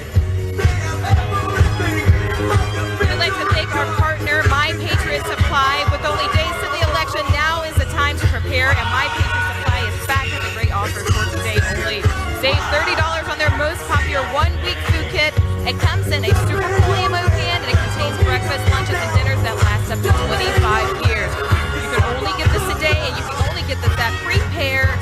2020.com. Think about it. When an emergency strikes, what is your first impulse? Go to the grocery store. But in today's volatile world, we would like to find chaos and empty shelves, so get yourselves prepared. Storing food in your home is a great way to protect your family in case of natural disasters or civil unrest. With all that we've seen today, lately, it is imperative that you all prepare yourselves. If 2020 has taught us anything, it is this: do not get caught unprepared. Make a plan today. Again, that is prepare2020.com. Thank you to our partners. Thank you to our supporters. Thank you all. We could not do this without you. And again, we will see you all. And we have 5 more days to go. We'll see you guys again tomorrow. And following, President Trump has still a full schedule ahead of him. And of course, we are here 100% to bring you guys the unfiltered version. Mike? I'm sorry. I'm over here having fun. I'm holding up the RSBN flag. I'm going to pass the flag over here. You can hold it up. Phil up there. I'm having a blast out here with my people out here in Tampa, Florida. They are excited. They are fired up. They love Right Side Broadcasting because they know that we're going to show them on camera. Look at that. You, the viewer, get to see this crowd fired up. We're holding up the RSBN flag, and they are loving what we're doing out here. They love us here at Right Side Broadcasting. Yes, indeed. Shout out to all of the supporters, all of the followers here. We'd love to see it. Love you guys. Thank you for supporting us here at RSBN. Now, I don't know what all Zoe covered, but yeah, unfortunately, the Fayetteville rally was postponed, so we are not able to bring you coverage of that. That has been postponed to Monday, but we are going to bring you a little bit of extended coverage here, guys, because you guys are the best. Just want to say thank you to all of us, all of you out there that are tuned in and supporting us at Right Side Broadcasting. The crowd loves it. Oh man, this is incredible. We're going to turn this country red. We're going to turn this state red. We're going to re-elect President Donald Trump in 5 days. It's because of fired up, proud American patriots like you see right here. We're going to do this thing, guys. We're going to win this fight in 5 days. Now, I do want to let you guys know that we are almost entirely viewer funded, which means we are going to need to recoup some of the money that we lost with the Fayetteville rally. Guys, we have cameramen and correspondents down there in Fayetteville, North Carolina, but because of the inclement weather with the hurricane coming through, we had to postpone it. So if you guys wouldn't mind, please go to rsbnetwork.com/donate and support us. Support us in this fight. We are in the home stretch. We have 5 days to go until we re-elect Donald J. Trump. Guys, please go to rsbnetwork.com. I love you too. These people are trying to get my attention. I got to post for this photo here. Oh my goodness, we're getting so much support out here, so much fan support. Now guys, you can go to rsbnetwork.com to continue this fight and support us.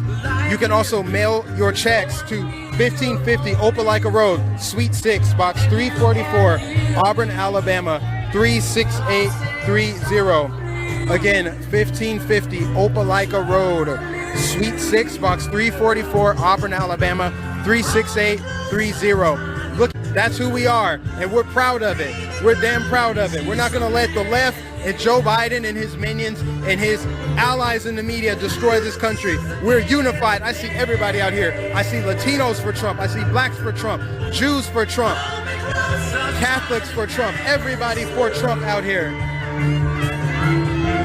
Oh my gosh, look at this. This is incredible. They have almost as much enthusiasm for us as they do President Trump, which how you know that we are making a difference, guys. We are winning this fight. The enthusiasm and the momentum are in our favor. And guess what else? God is on our side. God always wins. The truth prevails. Liberty prevails. Freedom prevails. Love prevails. The highest vibrational frequency in the universe is love. And that's what I experience every time I go to one of these rallies. Every single time. I want to thank every last one of you for tuning in. I want to read out some of the super chats too while I got you guys here. Now,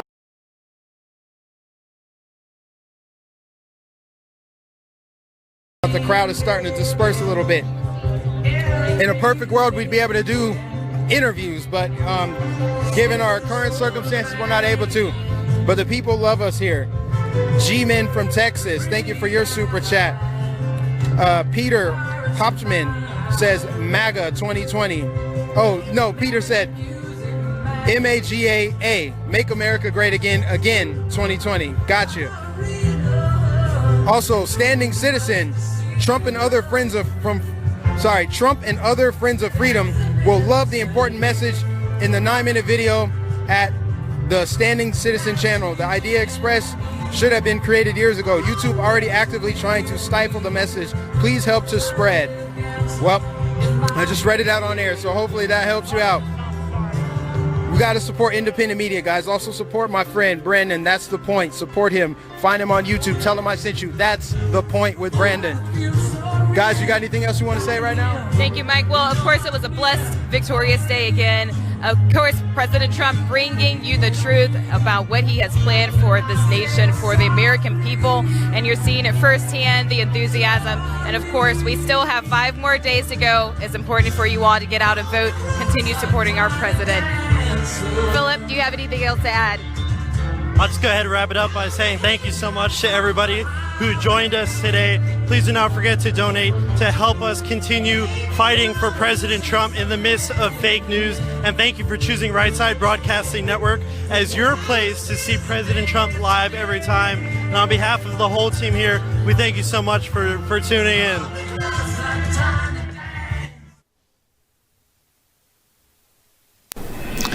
Hello, I'm Father Frank Pavone of Priests for Life. Are you tired of the lies that his opponents tell about President Trump? He puts kids in cages, he's racist, he doesn't have a plan to fight the virus. Well, so am I. So I've set up a website called electionhonesty.com, which says 12 of the most common lies and helps you to refute them. Go to electionhonesty.com today and spread it to others. And remember, support Right Side Broadcasting. Hey y'all, we're Diamond and Silk. Listen, our book dropped already, and we want you to get a copy of it. That's right. Uprising, who the hell said you can't ditch and switch? The Awakening of Diamond and Silk. That's right. Now you can get the book at diamondandsilkbook.com or anywhere that books are sold. And I want you to continue to support RSBN. That's right. Why? Because they've been here since the beginning. And they will be here to the very end. That's right. And guess what, y'all? What? We gonna win. That's right. You all get out and vote. Vote red. RED. Remove every Democrat. And make sure you vote for Donald J. Trump. We love y'all. Bye-bye. Okay, and then you'll still do the rally on Monday, right? The one. Okay. Too bad you can't. It's too bad you